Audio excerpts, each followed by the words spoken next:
बहुत खा लिया है तो तुम्हें इसकी जरूरत नहीं है, तुम्हें क्या चाहिए और जितना बाकी है वो सब मैं खाने वाला हूँ। एमसी उसे खा लेता है और अपने सपनों की दुनिया में खो जाता है। वो कहता है कि ये बहुत ज्यादा ही स्मूथ है, जैसे कि मैं कोई टोफू को खा रहा हूँ। इसे मैं पूरी तरह से रिफ्रेश हो चुका हूँ। और हम देखते हैं उसके स्क्रीन पे 216 वाटर सेंस पॉइंट बढ़ जाते हैं। एमसी उसे देख के पूरी तरह से चौंक जाता है। वो कहता है ये तो बहुत ज्यादा पॉइंट्स है। लास्ट पर जब मैंने क्रैब को खाया था उस समय मुझे बहुत ज्यादा कम पॉइंट मिले थे अगर इससे कंपेयर किया जाता है। अगर मैं इन सभी पॉइंट्स को अपने पे अपग्रेड करने पे लगा दूं तो ये बहुत ज्यादा बढ़िया हो जाएगा। और वो जल्दी से अपने आप को अपग्रेड कर लेता है। फिर हम स्क्रीन को देख पाते हैं जिसमें बताया जाता है कि तुम्हारा जो फ्यूजन है वाटर मंकी स्वयं का, उसका आधा पार्ट कंप्लीट हो चुका है। इसका तुम्हें एक नई एबिलिटी दी जाती है जो कि है एक्वा लीप। हम देख पाते हैं कि एमसी का पावर अप हो रहा होता है और सही में भाई लोग ये सबसे बेस्ट फाइनल है। पूरा बैडस लग रहा होता है यहाँ पे एमसी। अचानक से एमसी को कुछ होने लगता है, जैसे कि उसके छाती में दर्द हो रहा है। हम देख पाते हैं उसका जो चेस्ट है उसमें कुछ ग्लो कर रहा होता है और पूरे छाती में फैलना स्टार्ट हो जाता है। एमसी से देख के बहुत ज्यादा खुश हो रहा होता है क्योंकि उसका जो कल्टीवेशन है वो काम आ रहा है। एमसी उस गार्ड को शुक्रिया अदा करता है और वहाँ से निकल जाता है। वो कहता है कि अब मुझे अपने नए स्किल को टेस्ट करना चाहिए, ये सबसे सही समय है। और अपने स्किल को यूज करने लगा है जो कि है एक्वा लीप। वो बहुत ज्यादा तेजी से मूवमेंट कर रहा होता है। अचानक से एमसी किसी पत्थर से टकरा जाता है और उसके नाक से खून निकलने लगता है। वो कहता है कि इस स्किल को यूज करने के बाद जो मेरा मूवमेंट है वो बहुत ज्यादा अच्छा हो गया है, लेकिन इसमें मेरा स्टेमिना बहुत ज्यादा खर्च होता है और साथ ही साथ मैं खुद को कंट्रोल भी नहीं कर पा रहा हूँ कि मुझे कौन सा डायरेक्शन लेना है। फिर वो अपने स्किन की ओर देखने लगता है जिसपे लिखा होता है कि ये जो स्किल है वो इवॉल्व हो सकता है, जो कि इवॉल्व होने के बाद बनेगा एक्वा माइल स्ट्रॉइड। एमसी उसे देखता है और सोच रहा होता है क्या अगर ये बन गया तो मैं तो बहुत ज्यादा पावरफुल हो जाऊंगा। फिर वो बहुत सारे पानी को कंट्रोल करने लगता है। वो कहता है कि अब मैं 400 किलो पानी को कंट्रोल कर सकता हूँ और साथ ही साथ मेरे पास लिप का इंप्रूवमेंट भी है, वो बहुत ज्यादा बढ़िया है। और जहाँ तक रही मेरे स्पिरिचुअल पेट की बात, तो उन्हें इवॉल्व करने के लिए मुझे लगभग 200 से 500 पॉइंट चाहिए होंगे। हम देख पाते हैं कि जो क्रोकोडाइल होता है उसे इवॉल्व करने के लिए 230 पॉइंट चाहिए होंगे और जो कैटफिश होता है उसे इवॉल्व करने के लिए 210 पॉइंट चाहिए होंगे और क्रैब को इवॉल्व करने के लिए 7600 पॉइंट चाहिए। एमसी कैटफिश की तरफ लेता है और कहता है रुको, चौंकी ने सबको सरपास कर दिया है, क्या ये ऐड होगा कि नहीं होगा? मुझे लग रहा है जो कैटफिश का सिस्टम है वो बहुत ज्यादा ही अलग है। और फिर वो हंसने स्टार्ट कर देता है। वो स्क्रीन की तरफ देखता है और कहता है कि जो रिवर फेस्टिवल है वो बस एक सप्ताह में ही है, मुझे इस समय का फायदा उठाना चाहिए और बहुत ज्यादा पढ़ना चाहिए। मुझे ये फीलिंग आ रही है कि इस स्किल को मैं रिवर फेस्टिवल में यूज करूंगा और ये स्किल बहुत ज्यादा काम आने वाली है। फिर हमें एक सप्ताह बाद का सीन दिखाया जाता है। हम एमसी के गांव को देख पाते हैं। फिर हम एक बंदे को देखते हैं जो कि एमसी के दरवाजे पे खटखटा रहा होता है। वो कहता है वेट, रिवर फेस्टिवल का टाइम हो चुका है, तुम्हें बाहर निकलना चाहिए। एमसी अपने स्पिरिचुअल पेट को बोलता है जिनो समय हो चुका है। इतना वो कहता ही है उतने में उसका स्पिरिचुअल पेट उसके हाथों में आ जाता है और एक ब्रेसलेट बन जाता है। फिर वो दरवाजे को खोलता है और कहता है हाँ, रिवर फेस्टिवल का समय हो चुका है, हमें चलना चाहिए। फिर हम गाँव को देख पाते हैं जो कि बहुत ज्यादा भागदौड़ में होता है। अचानक ही हमें एक बच्ची को दिखाया जाता है जो कि रोती है। उसकी मदर पूछती है कि क्या हुआ है, तुम रो क्यों रही हो? वो बच्ची बताती है कि वहाँ पे एक मॉन्स्टर है और दोबारा से रोना स्टार्ट कर देती है। उसकी मदर बोलती है हाँ बस शांत हो जाओ, मैं तुम्हारे लिए बहुत सारे कैंडल्स भेज दूंगी। फिर हम उसी तरफ देख पाते हैं जो वो बच्ची बोल रही होती है वो झूठ नहीं बोल रही होती है। वहाँ पे सही में एक मॉन्स्टर होता है। वो बोल रहा होता है मुझे इमॉर्टल बनना है रियांग्यू, आज रिवर फेस्टिवल का दिन है। सभी लोग बहुत ज्यादा ही उत्सुक है और बहुत ज्यादा जोरों शोरों से तैयारियां चल रही है। हम देखते हैं कि सेक्रीफाइस के तौर पे बहुत सारे जानवरों का सर लाया जाता है। जो सामान होता है वो भी वहाँ पे आ गया होता है। वो बोलता है कि ठीक है हम लोग अपने फेस्टिवल को स्टार्ट करते हैं, चीफ प्रीस्ट आप आगे बढ़िए। वह चीफ प्रीस्ट वेड को कह रहा होता है। वेड यहाँ का चीफ प्रीस्ट है। वेड स्टेज पे जाता है और सभी चीज को देखना स्टार्ट कर देता है। तभी जो सामान होता है वो बोलता है ठीक है हम अपने रिचुअल को स्टार्ट करते हैं। वो जैसे ही यह कहता है वैसे ही वेड किसी चीज को पढ़ना स्टार्ट कर देता है जिसमें लिखा होता है रिवर गॉड, हम लोग आपसे ये जमीन ले रहे हैं तो प्लीज आप हम लोग की रक्षा कीजिएगा और हमें आशा है कि हमने आपको कोई भी चोट नहीं पहुंचाया होगा। इस कारण आपको खुश करने के लिए हम लोग बहुत सारे सैक्रिफाइस लाए हैं, प्लीज इसे स्वीकार कर लीजिए। नीचे से जो वेड के दोस्त होते हैं वो सब इस चीज को देख रहे होते हैं। उनमें से एक दोस्त बोल रहा होता है वेड बहुत ज्यादा ही आगे जा चुका है और मन ही मन सोच रहा होता है हम लोग एक साथ बड़े होने वाले थे लेकिन तुम बहुत जल्दी ताकतवर हो गए हो, मुझे समझ में नहीं आ रहा है क्या तुम सही में वेड ही हो? दूसरी तरफ हम देखते हैं कि जो माउंटेन घोस्ट होता है वो किसी के घर के ऊपर चढ़ रहा होता है और वो दूर से वेड को ही देख रहा होता है। वेड की नजर उस पे जाती है और कहता है वो माउंटेन घोस्ट है जिसके बारे में सीनियर ब्रदर लू ने मुझे बताया था, वो इसके बारे में बात कर रहे थे और साथ ही साथ इसका जो जिक्र है वो मेरे बुक में भी था, सेम इलस्ट्रेशन बुक में था। इसकी जो रिब की हड्डियां है वो बहुत ज्यादा ही पतली है और इसका जो रिब है वो दिख रहा है। साथ ही साथ इसका जो चमड़ा है वो पूरी तरह से जला हुआ है। सब कुछ मुझे पता है। फिर से वो जो बच्ची होती है उसकी नजर उस रेवंड पे जाती है और वो रोना स्टार्ट करती है। वो कहती है मॉम वहाँ पे एक मॉन्स्टर है, प्लीज मुझे बचा लीजिए, वहाँ पे एक मॉन्स्टर है। फिर सभी गांव वाले उस मॉन्स्टर को देखना स्टार्ट कर देते हैं। वो मॉन्स्टर घूर रहा है। गांव वाले कहते हैं कि ये क्या है, मुझे समझ में नहीं आ रहा है। वो उतना कुछ कह ही पाते हैं उतने में वो मॉन्स्टर जंप मारता है और नीचे की ओर आ जाता है। वहाँ पे भगदड़ मच जाती है और सभी लोग इधर उधर भागना स्टार्ट करते हैं। वेट कहता है सभी लोग बिखर जाओ, ये मॉन्स्टर किसी को भी खा सकता है, हमें यहाँ पे नहीं रहना चाहिए। हम देखते हैं कि उस भगदड़ में वो बच्ची वहीं पे छूट जाती है। वो रो रही होती है और कहती है मॉम कहाँ पे, मुझे समझ में नहीं आ रहा है, मुझे बहुत ज्यादा डर लग रहा है। दूसरी तरफ हम उसकी मॉम को देख पाते हैं जो कि बोल रही होती है, मीना तुम कहाँ पे हो। वो भी अपने बच्चे को ढूंढ रही होती है। तभी वो जो माउंटेन घोस्ट होता है वो उस बच्चे के पीछे आ जाता है और उसकी नजर उस बच्चे पे पड़ जाती है। वो एक जोरदार जंप मारता है उस बच्चे को खाने के लिए। वेड इस सब चीज को दूर से देख रहा होता है और सोचता है नहीं, मैं ये नहीं होने दे सकता हूँ, ये बहुत ज्यादा ही बुरा है। हम देखते हैं कि जो चेंग होता है वो वहाँ पे पहुंच गया होता है। वो बोलता है नहीं, मैं इसे बचा लूंगा। दूसरी तरफ से उसकी जो मॉम होती है वो ही उसे बचाने के लिए आगे बढ़ती है। लास्ट में चेंग उसे बचा लेता है और दूसरी तरफ जाके गिरता है। उसे बचाने के चक्कर में चेंग के हाथों पर भी चोट लग जाती है। फिर वो स्टेज के नीचे जाके लाता है। फिर वो कहता है कि मैं यहाँ पे हूँ, किसी को चिंता करने की कोई भी जरूरत नहीं है। वो जो माउंटेन घोस्ट था वो चेंग की ओर बढ़ता है और बहुत ज्यादा ही पास आ गया होता है। दूसरी तरफ से जो वेड का दोस्त होता है वो बोलता है कि मैंने अभी तक अच्छे से तैयारी तो नहीं की है, लेकिन तभी भी मैंने एक टेक्निक को सीखा है, वो है फ्लाइंग डैगर टेक्निक। चलो ट्राई करते हैं क्या ये काम करता है या नहीं। और वो अपने नाइफ को उस डेमन घोस्ट की ओर फेंक देता है। वो जो माउंटेन घोस्ट होता है उस नाइफ को आराम से डॉज कर लेता है और चेंग की ओर बढ़ रहा होता है। जो वेड का दोस्त होता है वो बोला होता है नहीं, ये नहीं होना चाहिए, मैंने अच्छे से नहीं फेंका है, और उसने आराम से उस अटैक को डॉज कर लिया है। मैं अब क्या करूँ। हम देखते हैं कि वो जो माउंटेन घोस्ट होता है वो चेंग के पास में पहुंच जाता है। चेंग की हालत निकल गई होती है। चेंग बहुत ज्यादा डरा होता है। हम देख पाते हैं उसकी आंखों में डर होता है। वो चिल्लाते हुए कहता है वेड, अगर तुम्हारे पास कोई ट्रिक है तो प्लीज अभी कर दो, इससे अच्छा मौका कोई भी नहीं होगा, नहीं तो मैं यहीं पे मारा जाऊंगा प्लीज। तभी हम देखते हैं कि वहाँ पे पानी आना स्टार्ट हो जाता है और अचानक से उस पानी में से वेड निकलता है और वो एक जोरदार पंच उस माउंटेन घोस्ट पे मारता है। ये सेम अटैक है जैसे ये मिनाटो ने किया था ओबिटो के खिलाफ। और हम देख पाते हैं उस अटैक का इम्पैक्ट बहुत ज्यादा ही बड़ा होता है। वो जो माउंटेन घोस्ट होता है उसकी हालत बहुत ज्यादा निकल जाती है। वेड कहता है मैंने सही समय पे सब कुछ कर लिया है, ये बहुत ज्यादा ही बढ़िया बात है। फिर हमें बताया जाता है कि उसने कैसे वो अटैक किया। जब वो माउंटेन घोस्ट चेंग के पास पहुंच रहा होता है वैसे ही वेड चारों ओर देखना स्टार्ट करता है। उसकी नजर एक पॉट पे जाती है जिसमें बहुत ज्यादा ही पानी होता है। वो सोचता है ये पानी तो ग्रैंड लेक से है ना, जो कि रिचुअल के तौर पे यूज किया जा रहा था, मैं इसका यूज कर सकता हूँ क्योंकि जो मैं टेक्निक है उसके लिए पानी का बहुत ज्यादा ही जरूरी है। अगर मैं इस पानी को अपने लिए यूज करूंगा तो मैं सही समय पे उसे बचा पाऊंगा। वो उस पानी पे हाथ रखता है और कहता है राइस। जैसे ही वो राइस कहता है वैसे उस पानी को वह कंट्रोल कर सकता है। वह उस पानी को उस माउंटेन घोस्ट की ओर फेंकता है। जैसे वो पानी उस माउंटेन घोस्ट की ओर पहुंचता है वैसे ही जो वेड होता है वहाँ पे अपने टेक्निक को यूज करता है जो कि होता है एक्वा माइल स्ट्राइक, जिससे वो पानी का फॉर्म लेते हुए वहाँ पे पहुंच जाता है। ये सब काम 1 सेकंड के अंदर अंदर हुआ होता है। जैसे ही वो वहाँ पे पहुंचता है वैसे ही वेड अपना एक जोरदार अटैक करता है और उस माउंटेन घोस्ट को वहीं पे गिरा देता है। फिर हम प्रेजेंट में आते हैं जहाँ पे चेंग उसके अटैक को देखे बहुत ज्यादा ही चौंक जाता है। वो कहता है वेड तुमने ये कैसे किया, तुम तो अभी बहुत ज्यादा ही दूर थे ना। वेड कहता है ब्रदर जी आपको उस बच्ची को लेकर यहाँ से चले जाना चाहिए, यहाँ का जो माहौल है वो बहुत ज्यादा ही खराब है, हम लोग यहाँ पे और समय नहीं बर्बाद कर सकते हैं। चेंग कहता है हाँ ठीक है मैं समझ गया हूँ, मैं जल्दी यहाँ पे आता हूँ तुम्हारी मदद करने के लिए, ठीक है। और चेंग वहाँ से चला जाता है। फिर वेड नीचे देखता है जहाँ पे बहुत ज्यादा ही धुआं होता है। वो सोच रहा होता है ऐसा लग रहा है ये बेहोश हो चुका है, लेकिन जैसे ही वो धुआं हटता है हम देख पाते हैं जो माउंटेन घोस्ट होता है वो वहाँ से गायब होता है। वेड उसे देख ही रहा होता है तभी जो माउंटेन घोस्ट होता है वो उसके पीछे से आता है और उस पर अटैक करता है। वेड उस अटैक को ब्लॉक करता है और कहता है नहीं, इससे जो ताकत है वो बहुत ज्यादा ही है, मैं इसे नहीं सह सकता हूँ। और वो जो माउंटेन घोस्ट होता है वो बहुत सारे अटैक करना स्टार्ट करता है। वेड उन सभी अटैक को आराम से डॉज कर रहा होता है, सोच रहा होता है कि अब ये मेरी बारी है। और वो एक जोरदार अटैक उस पर करता है जिससे जो माउंटेन डेमन होता है वो पीछे जाके गिरता है। तभी उसके जो दोस्त होते हैं वो वहाँ पे आ जाते हैं और कहते हैं वेड हम लोग यहाँ पे आ चुके हैं, तुम्हें अब जहाज चिंता करने की कोई भी जरूरत नहीं है। हम देखते हैं उसके एक दोस्त के पास एक नाइफ होता है। वेड उस माउंटेन डेमन के हाथ को अपने हाथ में पकड़ लेता है और कहता है ठीक है अब इस पे अटैक करो, और इसके जॉइंट पे अटैक करना वही सबसे ज्यादा बढ़िया बात रहेगा, इधर उधर अटैक करोगे तो इससे कोई फर्क नहीं पड़ने वाला है, समझ गए। ये सुन के उसके जो दोस्त होते हैं वो दोनों तरफ से उसके जॉइंट पे अटैक करते हैं। उनके अटैक करने के कारण उस माउंटेन डेमन को बहुत ज्यादा दर्द होता है। वो जोरों से चिल्लाता है। वेड उसे देखता है और कहता है कि ऐसा लग रहा है हम लोग उसे मारने में कामयाब हो गए, लेकिन तभी भी इतना काफी नहीं होगा। और वो एक जोरदार किक उस माउंटेन डेमन पे मारता है जिससे जो माउंटेन डेमन होता है वो घसीटते हुए पीछे जाता है। फिर वेड कहता है जिनो अब तुम्हारी बारी है। जिनो जल्दी से उसके शरीर पे चढ़ जाता है और उसे काटना स्टार्ट कर देता है। वेड बताता है कि जो जिनो का पॉइजन है वो कोई मजाक नहीं है, इस समय बहुत ज्यादा ही जहरीला है जो किसी को भी खत्म कर सकता है। सभी लोग इस फाइट को देख रहे होते हैं और माउंटेन घोस्ट कैसे भी करके खड़ा हो रहा होता है। हम देखते हैं कि उसका जो शरीर है वो अभी कांप रहा होता है जिनो के पॉइजन के कारण। अब वो ज्यादा देर तक खड़ा नहीं हो सकता है। तभी उस डेमन की नजर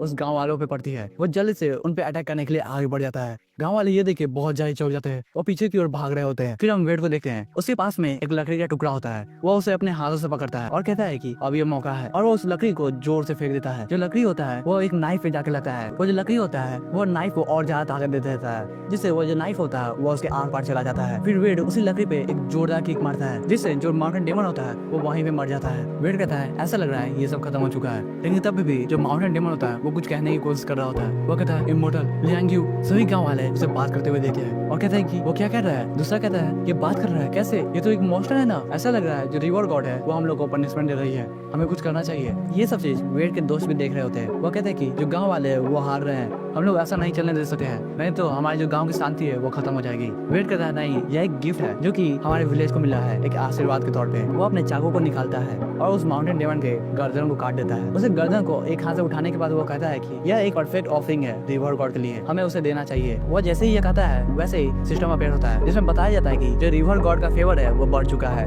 0.0001 से। फिर हमें थोड़ी देर बाद का सीन दिखाया जाता है। हम देखते हैं कि वहाँ पे जितना भी रिचुअल होता है वो सब कंप्लीट हो गया होता है और साथ साथ जो रिचुअल का जगह होता है वहाँ पे सभी जानवरों के सर के साथ उस डेमन का भी सर होता है। फिर हम सभी गाँव वालों को देखते हैं जो कि डेमन को देख रहे होते हैं और दूसरी तरफ जो वेट होता है वो बेंच पे आराम कर रहा होता है। वो अपने घाव की ओर देखता है और सोच रहा होता है माउंटेन घोस्ट को हराने के लिए मुझे ब्रेक थ्रू करना ही पड़ा। अब मैं स्किन बैरियर पे हूँ, इसका नहीं बहुत ज़्यादा आसान बात है कि मैंने उसे हरा दिया है। और दूसरी बात यह है कि मेरा जो सिंक्रोनाइजेशन था वो बहुत ज़्यादा ही अच्छा था। मैंने अपने फिजिकल स्ट्रेंथ को बहुत ज़्यादा ही अच्छे से यूज़ किया था इसे हराने के लिए। फिर वो सिस्टम की ओर देखना स्टार्ट करता है। वो सोच रहा होता है कि मैंने बहुत ज़्यादा ही अच्छा काम किया है और बहुत ज़्यादा ही इम्पॉसिबल काम किया है। मुझे लग रहा है इस बार मुझे जो रिवॉर्ड मिलेगा वो बहुत ज़्यादा ही बढ़िया होगा। फिर वो आगे बताता है कि उस माउंटेन घोस्ट को हराने के लिए तीसरा जो काम था वो था जीनो का जो डेडली पॉइजन था वो बहुत ज़्यादा ही बढ़िया था। उसको हराने के लिए ये भी बहुत ज़्यादा यूजफुल हो गया। लेकिन सबसे ज़्यादा इंपॉर्टेंट बात यह है कि उस माउंटेन घोस्ट को हराने के बाद मुझे रिवर गॉड का फेवर मिल चुका है जिससे मेरी जो एबिलिटी है वो बहुत ज़्यादा इवॉल्व हो सकती है जैसा कि मैंने सोचा था। लेकिन जो मुझे फेवर मिला है वो बहुत ज़्यादा ही कम है, वो है 0.0001। भाई ये क्या है, लिटरली क्या है। फिर हम विलेज चिप को देखते हैं जो कि कहते हैं वेट यहाँ पे डॉक्टर आ चुके हैं, तो अपना चेकअप करा लो और अपने कपड़े को पहले खोल दो जिससे वो तुम्हारे घाव को देख सकते हैं। वेट अपने कपड़े को खोलता है। फिर हम देखते हैं कि जो माउंटेन घोस्ट का हाथ का निशान होता है वो वेट के चेस्ट पे लगा होता है। जो डॉक्टर होता है वो वेट के घाव को देख रहा होता है, लेकिन उसकी नज़र पहले वेट के बॉडी पे जाती है। वो बोलता है यंग मास्टर आपकी जो बॉडी है वो बहुत ज़्यादा ही अच्छा है, आपका जो आर्म है वो एक एप की तरह है, क्योंकि बहुत ज़्यादा बढ़िया बात है, आपने बहुत ज़्यादा मेहनत किया होगा। वेट कहता है डॉक्टर आपका बहुत बहुत शुक्रिया, लेकिन प्लीज़ आप घाव देख लीजिए, मुझे बहुत ज़्यादा ही दर्द हो रहा है। डॉक्टर कहता है हाँ मैं वही करने तो आया हूँ, मैं पहले वही देख लेता हूँ। फिर वह वेट के मरहम पट्टी करना स्टार्ट करता है। बीच में वो पूछता है कि क्या मैं पूछ सकता हूँ आपका जो कपड़ा है वो किस मटेरियल से बना हुआ है। वेट कहता है हाँ जो क्लोक है वो मुझे गिफ्ट दिया गया है सेकेंड सीनियर ब्रदर के द्वारा, जो कि एक डॉग बियर हाइट से बना हुआ है। उसे एक स्टील के बराबर माना जाता है, उसे कोई भी जल्दी नहीं तोड़ सकता है। और जो रॉब मुझे मिला है वो मिला है 8 सीनियर ब्रदर के द्वारा, वो सेलेस्टियल सिल्कवर्म सिल्क से बना हुआ है, वो भी बहुत ज्यादा इंपॉर्टेंट है। डॉक्टर दूसरी तरफ दवाई को ले रहा होता है और कहता है कि लेकिन तब भी इतना काफी नहीं है, अगर मैं आपके घाव को देखूं तो ऐसा लग रहा है आप स्किन बैरियर में ब्रेक थ्रू कर चुके हैं, क्या ये बात सही है। जैसे ही ये बात गांव वाले सुनते हैं वो बहुत ज्यादा चौंक जाते हैं। वो कहते हैं क्या स्किन बैरियर, वेट क्या तुम स्किन बैरियर पे हो। वेट कहता है हाँ आपने सही कहा। जैसे ही सभी लोग वेट की बात को सुनते हैं वो बहुत ज्यादा चौंक जाते हैं। वो कहते हैं क्या वेट तुम बहुत ज्यादा ताकतवर हो गए हो। दूसरा बंदा बोलता है हाँ अब हमारे गाँव का नाम बहुत ज्यादा ऊंचा हो जाएगा। तीसरा बंदा बोलता है तुमने हमारे पूर्वजों का नाम ऊंचा कर दिया, तुम्हारा बहुत बहुत शुक्रिया। वेट के दोस्त भी ये सब चीज को देख रहे होते हैं और कहते हैं सही में वेट एक ट्रू मार्शल आर्टिस्ट है, इसने बस कुछ ही महीनों में स्किन बैरियर को सरपास कर दिया है, जो बहुत ज्यादा ही बढ़िया बात है। फिर हम चेंग को देखते हैं, वो सोच रहा होता है मैं भी इसके जितना ताकतवर बनना चाहता था, लेकिन ये मुझसे बहुत ज्यादा ही आगे चला गया है, लेकिन तब भी मैं इसके पास पहुंच जाऊंगा बहुत जल्दी। फिर हम भीड़ में उसके अंकल को भी देख पाते हैं, वो बहुत ज्यादा ही चौंके होते हैं। वो सोच रहे होते हैं क्या ये बच्चा इतना ज्यादा स्ट्रॉन्ग हो गया है, कहीं ये मुझसे बदला लेने तो नहीं आएगा, प्लीज बताना। हम देखते हैं वो बहुत ज्यादा डरे होते हैं। फिर हम विलेज चिप को देखते हैं, वो बोलते हैं वेट तुम्हें इस मॉन्स्टर के बारे में पता है, सभी लोग यहाँ पे बहुत ज्यादा ही चिंतित है, और तुम्हें कुछ पता है तो हमें बता दो। वेट कहता है हाँ मुझे पता है इस मॉन्स्टर के बारे में, इसे माउंटेन घोस्ट कहते हैं। यह एक क्रिएचर है जिसे ब्लड पे पाया जाता है और ये सिर्फ ब्लड ही खाता है, और ये यहाँ पे आया है भीड़ को देखे, क्योंकि भीड़ में इसे बहुत ज्यादा ही ब्लड का स्मेल आ रहा होगा। मैं सियोरिटी से तो नहीं कह सकता हूँ कि यहाँ पे और भी माउंटेन घोस्ट है कि नहीं,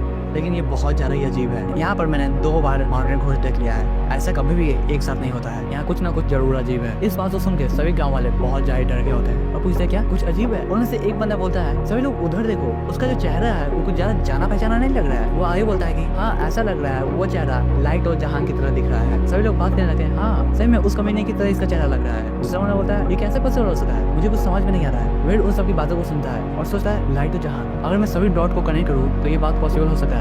अल्केमी, जावा स्टेट, माउंटेन घोस्ट, लुकलेन, लाइट और जहां और फावा टेम्पल। मुझे रियलाइज कैसे नहीं हुआ, ये तो मुझे पहले ही पता हो जाना चाहिए था। अल्केमी सही में रियल है, उससे कोई भी आदमी माउंटेन घोस्ट को बना सकता है, यही तो इसका रियल बिजनेस है। मुझे अब सब कुछ समझ में आ चुका है। वेट कहता है चीप चेन ये कोई भी छोटा मैटर नहीं है, ये बहुत ज्यादा इंपॉर्टेंट है। मुझे जल्दी से पिंगियांग कंट्री जाना होगा और अपने मास्टर को बताना होगा। मुझे ऐसा लग रहा है कि इस सब के पीछे लिउ टाओ जहांगीर, और सोचना था मुझे उन सबसे जवाब चाहिए, कुछ भी हो जाए लेकिन मैं जवाब लेके रहूंगा।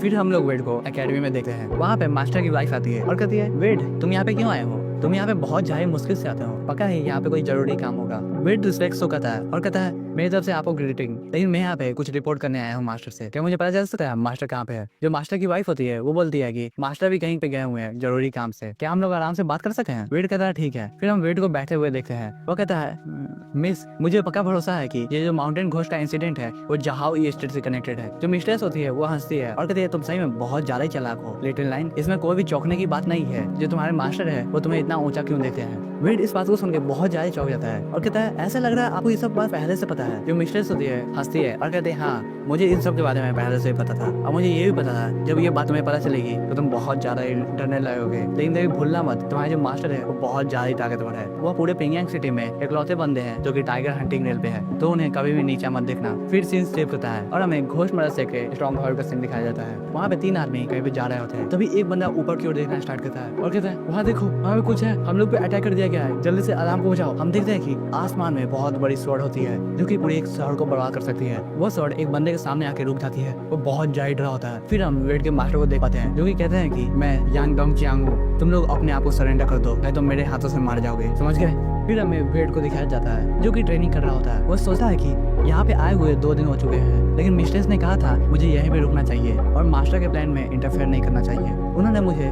2000 वेन भी दिया है जो कि बहुत ज्यादा ही है। फिर हम वही सीन देखते हैं जहाँ पे जो मिस्ट्रेस होती है वो एमसी को गिफ्ट दे रही होती है। वो कहती है इतना काफी है, अगर नहीं है तो मुझे बोल देना, मैं तुम्हें और दे दूंगी। और हम वेट को देखते हैं जिसके मुंह में से पानी निकल रहा होता है क्योंकि वो बहुत ज्यादा ही कीमती होता है। फिर हम प्रेजेंट में आते हैं जहाँ पे वेट अपने घाव की ओर देख रहा होता है और कहता है कि जो मुझे फ्लेश मेंडिंग पिल मिला है मिस्ट्रेस की तरफ से वो बहुत ज्यादा ही अच्छा है। मेरे जितना भी घाव था वो सब हील हो चुका है। वो अब ट्रेनिंग को खत्म कर दिया होता है और जोरों से सांस ले रहा होता है। वो सोच रहा होता है कि मास्टर और मिस्ट्रेस सही में उन्हें पहले से ही पता था सब कुछ के बारे में और वो पहले से ही सब कुछ प्लान बना रहे थे। जो हॉल ऑफ रिफाइंड पिल है वो अभी सबसे ज्यादा खतरे में है, वो सब वहीं पे अटैक करेंगे। इसका मास्टर ने सब कुछ पहले से ही प्लान बना लिया है। वेट आराम कर ही रहा होता है, तभी दूसरी तरफ से एक बॉल उसकी तरफ आता है। वो आराम से उसे डिफ्लेक्ट कर देता है और कहता है कौन है वहाँ पे? हम देखते हैं कि जब वो उस बॉल को डिफ्लेक्ट करता है तो वो बॉल वॉल पे जाके लगती है और उससे वो जो वॉल होती है वो टूट जाती है। फिर हम ब्रदर हु को देखते हैं जो कि कहते हैं जूनियर ब्रदर तुम्हारा जो नजर है वो बहुत ज्यादा ही अच्छा है, तुमने अच्छे से ट्रेनिंग की है। वेट उन्हें देखता है और कहता है सीनियर ब्रदर हु आप यहाँ पे है? सीनियर ब्रदर हु कहते हैं हाँ, मैं जब यहाँ पे आया था तब मैंने सुना कि तुम यहीं पे हो, तो मुझे लगा तुम यहाँ पे प्रैक्टिस कर रहे होगे, तो मैं तुमसे मिलने के लिए यहाँ पे आ गया। वेट कहता है सीनियर ब्रदर हूँ आप यहाँ पे कब आए थे? जो सीनियर ब्रदर होते हैं वो उसकी बातों का जवाब नहीं देते हैं और उसकी तरफ एक लकड़ी फेंकते हैं। वो कहते हैं कि इस सबसे कोई फर्क नहीं पड़ता है, चलो एक स्पार करते हैं। और स्पार करते हुए बात करते हैं, तुम्हें ऐसे भी स्पेयर जरूरत है ना, तो ये लकड़ी का टुकड़ा काफी होगा तुम्हारे लिए, चलो स्टार्ट करते हैं। वेट कहता है ठीक है, मैं होल्ड बैक नहीं करूंगा सीनियर ब्रदर, और वो अपने पोज में आ जाता है। वो कहता है प्लीज मुझे ज्ञान दीजिएगा। सीनियर ब्रदर के हाथ में जो ऑरेंज होता है वो हवा में फेंकते हैं। जैसे ही वो हवा में जाता है वैसे ही उन सबका फाइट स्टार्ट हो जाता है। वेट उस ऑरेंज को ही देख रहा होता है, लेकिन जो सीनियर ब्रदर होते हैं वो वेट पे अटैक कर देते हैं। वेट जैसे तैसे करके उस अटैक को ब्लॉक करता है और उन दोनों में स्पार स्टार्ट हो जाता है। वेट सभी अटैक को ब्लॉक कर रहा होता है, तभी जो सीनियर ब्रदर होते हैं उन्हें एक ओपनिंग मिलती है और वो वेट पे अटैक कर देते हैं। वेट उस अटैक को भी आराम से ब्लॉक करता है और अपने स्टिक को वहीं पे छोड़ देता है। जो सीनियर ब्रदर की स्टिक होती है वो उस पर चढ़ना स्टार्ट करता है और सीनियर ब्रदर के पास में जा रहा होता है। सीनियर ब्रदर वेट की स्टिक को देखते हैं और कहते हैं ये बहुत ज्यादा अच्छा मूव है। तभी अचानक से वो जो संतरा होता है वो नीचे गिर जाता है और सभी फाइट खत्म हो जाती है। सीनियर ब्रदर बोलते हैं ऐसा लग रहा है तुम स्किन बैरियर में ब्रेक तो कर चुके हो, तुम्हारा जो स्पीड है वो बहुत ज्यादा ही अच्छा हो चुका है, सही में तुम्हारा जो फेट पैटर्न है वो बहुत ज्यादा ही अच्छा है। वेट उनकी बातों को सुनता है और कहता है क्या फेट पैटर्न, वो क्या होता है? सीनियर ब्रदर बताते हैं कि इसे कोई फर्क नहीं पड़ रहा है, तुम्हारा जो फेट पैटर्न डे है वो बहुत ज्यादा पास में है, तो ऐसा लग रहा है जब मास्टर है वो तुम्हें एक्सप्लेन करेंगे जब वो वापस लौटेंगे। चलो हम लोग दोबारा से स्टार्ट करते हैं। वेट भी कहता है ठीक है, और हम देखते हैं कि वो सब स्पार करना दोबारा स्टार्ट कर देते हैं। ऐसे ही करके वो बहुत दोबारा स्पार करते रहते हैं। आखिर में वेट बहुत ज्यादा थक जाता है और आराम से बैठ रहा होता है। वो बहुत ज्यादा जोर से हाफता है और कहता है सीनियर ब्रदर कैसा रहा ये स्पार? सीनियर ब्रदर बोलते हैं तुमने जहां स्टेट लाइन के बारे में क्या बोला था, हम लोग भी वहीं पे इन्वेस्टिगेट कर रहे हैं, लेकिन मुझे अभी तक कुछ भी महसूस नहीं हुआ है, लेकिन तब भी वहाँ पे कुछ तो अजीब है जो मुझे अभी तक पता नहीं चला है। जैसे ही हम लोग को पता चल जाएगा तो हम लोग एक्शन ले सकते हैं। वेट बोलता है कुछ अजीब है, वो क्या? सीनियर ब्रदर बताते हैं कि जैसे कि वहाँ पे कोई ट्रायल चल रहा है, मुझे अभी भी समझ में तो नहीं आ रहा है, लेकिन कुछ ऐसा ही है, हम लोग वहाँ पे शक तो करना चाहिए, लेकिन तुम ये भूल जाओ। और वो अपने कपड़ों में से एक बुक निकालते हैं। वो कहते हैं जूनियर ब्रदर तुमने स्किन बैरियर को पास कर लिया है, यानी कि अब ये बुक तुम्हारे लिए काफी और तुम्हें ये सूट करेगा, तुम्हें ये पढ़ना चाहिए। यह है पॉ फोर्स मेथड, ये एक परफेक्ट मेथड है स्किन स्टेज बनने के लिए। वो बताना स्टार्ट करते हैं जो मार्शल टेक्निक है वो 2 भागों में डिवाइड है, मूव्स और फोर्स टेक्निक। जो मूव्स है वो तुमने पहले ही सीख लिया है। जो फोर्स टेक्निक है वो मेथड है QI और ब्लड को सर्कुलेट करने के लिए वो तुम्हारे बॉडी में कैसे सर्कुलेट होता है उससे तुम अपने पावर को जनरेट कर सकते हो। सही साथ इससे तुम अपने लेवल ऑफ कंट्रोल को भी बढ़ा सकते हो। जो भी मार्शल आर्टिस्ट स्किन बैरियर को ब्रेक थ्रू कर चुके हैं वही इसको यूज कर सकते हैं और अपने 4 सर्कुलर ब्लड को हार्नेस कर सकते हैं अपने बॉडी को यूज करने के लिए। वो वहाँ से खड़े होते हैं और कहते हैं जब तुम इस बुक को खत्म कर लोगे तब मुझसे स्पार करने के लिए आना, मैं तैयार रहूंगा। तभी वेट बोलता है सीनियर ब्रदर आपको बहुत बहुत शुक्रिया, लेकिन आप मुझे ढूंढ क्यों रहे थे, कोई जरूरी काम था क्या? सीनियर ब्रदर बोलते हैं हाँ मैं लगभग भूल चुका हूँ। हाँ याद आया, सीनियर ब्रदर लू ने मुझे भेजा था। जैसे ही वो बात सुनता है वो बहुत ज्यादा खुश हो जाता है। सीनियर ब्रदर बताता है कि तुम्हारा जो स्पिरिट वेपन है वो तैयार हो चुका है, तुम्हें वहाँ जाके ले लेना चाहिए। वेट बोलता है आपको बहुत बहुत शुक्रिया। फिर से शिफ्ट होता है और हम माउंटेन घोष को देखते हैं जो कि कुछ बोल रहा होता है। उस माउंटेन घोष को चैन से बांधा गया होता है और वो कुछ बोलने की कोशिश कर रहा होता है। फिर उसके बाहर से हम कुछ कैदी को देखते हैं जिन्हें कहीं पे ले जाया जा रहा होता है। पीछे जो काला कोट पहना होता है वो बंदा होता है चले से जाओ। उन सबको एक बंदा देख रहा होता है और सोच रहा होता है इसकी उम्र देखो, ये मेरी बेटी की उम्र की लग रही है, ये बहुत ज्यादा खराब बात है। तभी जो काला कोट वाला बंदा होता है वो दूसरे को बोलता है ब्रदर लिन आप ये क्या कर रहे हो, लॉर्ड वू हम लोग का वेट कर रहे हैं, हम लोग को जल्दी करना चाहिए। और वे सब उसी मॉन्स्टर के पास जाते हैं। वो कहते हैं माय लॉर्ड ये जो पिल इंग्रेडिएंट है वो पूरी तरह से प्रिपेयर हो चुका है और 3 दिन में हम लोग यहाँ पे ले आएंगे और साथ ही साथ हम लोग इस बड़े आदमी को भी खाना खिला रहे हैं। फिर हम माउंटेन घोष को देखते हैं। दूसरा आदमी बोलता है ये बहुत ज्यादा बढ़िया बात है और साथ ही साथ ये बहुत ज्यादा रेयर म्यूटेंट है, हम लोग को इसका अच्छे से ध्यान रखना चाहिए और साथ साथ जो पिल इंग्रेडिएंट है वो भी बहुत ज्यादा बढ़िया होना चाहिए। फिर हम लोग कुछ कैदी को देख पाते हैं, उनका जो लाइफ स्टाइल होता है वो बहुत ज्यादा खराब होता है, वो बहुत ज्यादा डरे होते हैं और उन्हें अच्छे से खाना भी नहीं दिया जाता है। फिर हम लोग एक बंदे को देखते हैं जो कि खास रहा होता है। वो बोलता है यंग लॉर्ड और भाई लोग यहीं पे आप लोग मुझे बताओ ये बंदा कौन हो सकता है, एक वाइल्ड गेस मारो। मैंने जो गेस मारा था लेकिन वो गलत हो गया था, आप भी लोग एक गेस मारो कौन है ये बंदा। हालांकि इस वीडियो में आपको पता चल जाएगा कि कौन बंदा है ये, लेकिन तब भी आपको एक बार गेस मारना चाहिए, बहुत ज्यादा इंटरेस्टिंग होगा और कमेंट सेक्शन में बता दीजिएगा मैं देखता हूँ किसका गेस सही है। फिर हमें स्पिरिट वेपन के बारे में बताया जाता है। जो स्पिरिट वेपन होता है उसमें एक स्पिरिट होता है और जहाँ पर भी एक स्पिरिट होता है वहाँ पे नेचर अपने आप ही आ जाता है। जिस स्पिरिट वेपन में गुस्सा बहुत ज्यादा ही होता है उसमें एक्सप्लोसिव आर्म वेल्ड करता है और जो स्पिरिट वेपन जेंटल होता है वो वेल्ड करता है सूथिंग आर्म्स, जो बहुत ज्यादा ही अच्छी बात होती है। फिर हम देखते हैं सीनियर ब्रदर को जो कि वही स्पिरिट वेपन को बना रहे होते हैं। उनके चेहरे से पसीने छूट रहे होते हैं और वो बताते हैं कि जो पहला स्टेज होता है स्पिरिट वेपन को बनाने के लिए वो है तुम्हें टंगस्टन स्टेन को बहुत ज्यादा सॉफ्ट करना है और उसके एसेंस को बहुत ज्यादा रिफाइन करना है, उसके बाद तुम उसे एनहांस कर सकते हो। जो सेकेंड स्टेज है वो होता है जो लेटेंट एनर्जी है उसे तुम्हें एक्टिवेट करना है और जो फेदर का कोर होता है उसके सभी एनर्जी को ऑब्जर्व करने देना है टंगस्टन स्टील के द्वारा। हम देखते हैं जो फेदर की एनर्जी होती है वो पूरी एनर्जी टंगस्टन स्टील ऑब्जर्व कर रहा होता है। तभी सीनियर ब्रदर किसी चीज को फेंकते हैं आग में और बताता है कि यह एक शैडो बैट हाइड है जो कि दोनों चीज को मिलाती है, जो कि यह इल्यूजन और एग्जिस्टेंस वो दोनों चीज के बीच में ही रहती है और ये स्पिरिट वेपन हमेशा ही काम करेगा, इसके लिए बहुत ज्यादा मददगार है। सीनियर ब्रदर पीछे मुड़ते हैं और कहते हैं जूनियर ब्रदर जल्दी से अभी दे रहा हूँ। वेट करता है हाँ मैं आ गया और वो आगे बताते हैं कि एक स्पिरिट वेपन हमेशा ही बना होता है खून से जो कि उसका वेल्डर होता है। अगर उसका वेल्डर उसका ब्लड नहीं देगा तब तक जो स्पिरिट वेपन होता है उसे पता नहीं चलता है कि उसका वेल्डर कौन है, यानी कि कौन उसे पकड़ेगा। वेट अपने हाथ पे एक निशान बनाता है और ब्लड को निकालता है। वो अपने ब्लड को उस वेपन पे डालना स्टार्ट कर देता है। वो जैसे ही अपने ब्लड को उस वेपन पे डालता है वैसे वहाँ पे कुछ रिएक्शन होना स्टार्ट कर देता है। हम देखते हैं कि वो जो आग होती है वो एक बॉल का रूप ले लेती है। सीनियर ब्रदर जैसे उस चीज को देखते हैं वैसे ही वो उस स्पेयर को उठाते हैं और उसकी तरफ फेंक देते हैं। फिर उन्हें कुछ अजीब महसूस होता है, वो सोच रहे होते हैं ये जो स्पिरिट है इस वेपन को क्यों रिजेक्ट कर रही है, इसमें तो ब्लड भी ले लिया है ना। वो उस वेपन को दोबारा से पीछे लाते हैं और सोच रहे होते हैं ऐसा नहीं होना चाहिए। वो दोबारा से ट्राई करते हैं और इस बार वो सफल हो जाते हैं। वो कहते हैं कि जूनियर ब्रदर ये जो वेपन है वो पूरी तरह से फिनिश हो चुका है, तुम्हें ट्राई करना चाहिए। वेट आगे बढ़ता है और सोच रहा होता है तो ये मेरा वेपन है, मेरा स्पिरिट वेपन, ये बहुत ज्यादा बढ़िया बात है। हालांकि ये कुछ ज्यादा ही भारी है, लगभग 54 kg का है ये। वो उस वेपन को उठाता है और यूज करना स्टार्ट कर देता है। वो सोच रहा होता है मैं बॉन्ड को महसूस कर सकता हूँ जो मैं स्पेयर के साथ कर रहा हूँ, ऐसा लग रहा है हम लोग सांस ले रहे हैं और साथ ही साथ सेम ब्लड को शेयर कर रहे हैं, ये बहुत ज्यादा ही बढ़िया बात है। तभी सीनियर ब्रदर बोलते हैं हमारे कोर्टयार्ड में एक जगह है जहाँ पे तुम प्रैक्टिस कर सकते हो, वहाँ पे सब बहुत सारी लकड़ी की चीजें हैं जिसे तुम तोड़ सकते हो। वेट कोर्टयार्ड में प्रैक्टिस कर रहा होता है और वो अपने वेपन के साथ बहुत ज्यादा ही मिल गया होता है। उस टेक्निक को देखकर जो सीनियर ब्रदर होते हैं वो बोलते हैं तुम्हारा जो फॉर्म है वो बहुत ज्यादा ही अच्छा है जूनियर ब्रदर,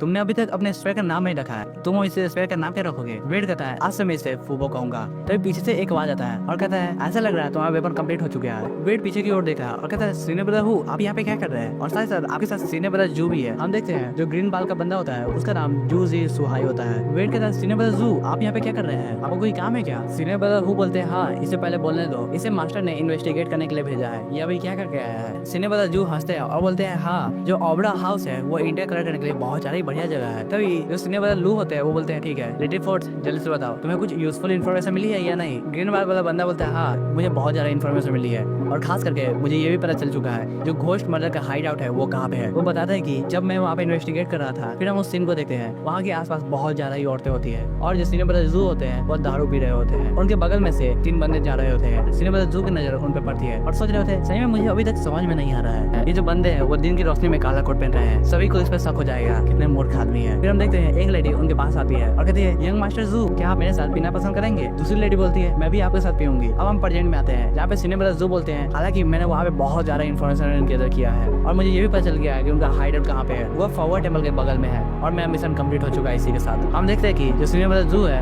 उनके गाल पे लिपस्टिक का निशान होता है अभी भी। सिनेमा ब्रदर जू बोलते हैं क्या फॉरवर्ड टेम्पल के बगल में, ऐसा लग रहा है कि अब हम लोग को मास्टर के प्लान के हिसाब से चलना चाहिए। ग्रीन वाला बंदा बोलता है अभी का जो करंट सिचुएशन है उसमें अगर हम लोग डायरेक्ट हमला कर दिए तो ये बहुत ज्यादा अच्छी बात होगी, हम लोग को यही करना चाहिए। सिनेमा ब्रदर हु को बोलते हैं कि ठीक है कल हम लोग अटैक करेंगे और हाइड आउट पे जाएंगे, ये सबसे ज्यादा अच्छा बात होगा। सिनेमा ब्रदर हु बोलते हैं ठीक है सिनेमा ब्रदर हम लोग समझ चुके हैं। तभी जो ग्रीन वाला बंदा होता है वो वेट के पास जाता है और कहता है लिटिल लायन क्या तुम भी हम लोग के साथ आ रहे हो। वेट कहता है क्या मैं भी। वो बंदा बोलता है हाँ अब ये समय आ चुका है जब तुम अपने हाथों को खून से रंग दो, तुम हमेशा इस चीज को अवॉइड नहीं कर सकते हो, कभी ना कभी तुम्हें ये करना ही होगा और खास करके मास्टर ने बहुत ज्यादा ही दुश्मन बनाया है तो तुम ये अवॉइड नहीं कर सकते हो, समझ गए। तभी अचानक से सिनेमा ब्रदर लो उसके पीछे आते हैं और उसके सर पे हाथ मारते हैं। वो कहते हैं कि वेट तुम इसकी बातों को नहीं सुनो, ये ऐसे ही बकवास करते रहता है, लेकिन तुमने कुछ सोचा है क्या तुम हम लोग के साथ आओगे या नहीं। वेट कहता है हाँ मैं समझ चुका हूँ, मैं पक्का ही आप लोगों के साथ आऊंगा। फिर हम दोबारा से उसे मारने घोष को देखते हैं, वो कुछ बोलने की कोशिश कर रहा होता है। तभी जो काला कोट वाला बंदा होता है वो बोलता है स्टुअर्ट जैंग इस रास्ते। वो बोलता है स्टुअर्ट जैंग यहाँ पे देखिए हम लोग का जो टाइगर है वो बहुत ज्यादा स्ट्रॉन्ग है और मैं अच्छे से इसे खाना खिला रहा हूँ। स्टुअर्ट जैंग बोलता है ठीक है तुम यहाँ से चले जाओ और मुझे और मेरे बेटे को डिस्टर्ब मत करना। वो बंदा बोलता है ठीक है स्टुअर्ट जैंग आप अपना समय ले सकते हैं। जो स्टुअर्ट जैंग होता है वो अपने हाथों को आगे बढ़ाता है और कहता है मेरे प्यारे बेटे तुम्हें बहुत ज्यादा ही मेहनत किया है, अगर तुम यहाँ पे नहीं होते तो मैं भी यहाँ पे नहीं हो पाता था, ये सब तुम्हारे कारण हुआ है। वो उसे गाल को सहरा रहा होता है और कहता है तुम्हारे मदद के बिना तुम्हारे जो फादर है वो इमोर्टल कैसे बन सकते थे। यह कहते हुए जो स्टुअर्ट जैंग होता है वो बहुत ज्यादा क्रीपी स्माइल दे रहा होता है। लिटरली समझ सकते हो भाई लोग, इसने अपने बेटे को कुर्बान कर दिया है अपने आप को इमोर्टल बनाने के लिए। फिर सीन शिफ्ट होता है और हमें फॉरवर्ड टेम्पल के बगल का सीन दिखाया जाता है। हम देखते हैं कि कुछ कैदी को ट्रांसपोर्ट किया जा रहा होता है और उनके दोनों ओर काले कोट पहने हुए 2 बंदे होते हैं। उनमें से एक बंदा बोलता है इस बैच का जो इलेक्ट्रिक मटेरियल है वो बहुत ज्यादा ही अच्छा है और उसकी नजर एक लड़की पे होती है। दूसरा बंदा बोलता है तुम दोबारा से ऐसी फालतू बातें कर रहे हो, तुम्हें अपने बातों को अपने मुंह में ही रखना चाहिए, समझ गए। वो बंदा हंसता है और कहता है बॉस बस 1 मिनट के लिए, मैं उससे ज्यादा समय नहीं लूंगा। उसका बॉस बोलता है ठीक है जल्दी करना और हम लोग को बॉस के प्लान के बीच में नहीं आना है, समझ गए, नहीं तो हम लोग मारे जाएंगे। ये सब चीज को वेड और उसके सीनियर ब्रदर देख रहे होते हैं। वेड कहता है ऐसा लग रहा है जो सीनियर ब्रदर जू है उन्होंने यही जगह के बारे में बोला है। सबसे अच्छी बात यह है कि मास्टर ने हम लोग के लिए ब्लैक फैंग छोड़ दिया है, बिना इसके हम लोग यहाँ तक नहीं पहुँच सकते थे, ये बहुत ज्यादा बढ़िया बात है। अभी वो जो कुत्ता होता है वो भौंकना स्टार्ट करता है लेकिन जो सीनियर ब्रदर लू होते हैं वो उसे रोक देते हैं और कहते हैं शांत रहने के लिए। वो कुत्ता शांत हो जाता है। वेड पूछता है हाँ सीनियर ब्रदर जू कहाँ पे चले गए हैं, हम लोग को नहीं दिख रहे हैं। सीनियर ब्रदर लू कहते हैं लिटिल फोर्ट में पता चल जाएगा वो कहाँ पे है। तभी हम देखते हैं कि सीनियर ब्रदर जू अपने तीर का यूज करते हैं और एक बंदे पे अटैक करते हैं। वो वही बंदा होता है जो कि लड़की को परेशान कर रहा होता है। बोलता है बॉस आपको चिंता करने की कोई भी जरूरत नहीं है। तभी हम देखते हैं कि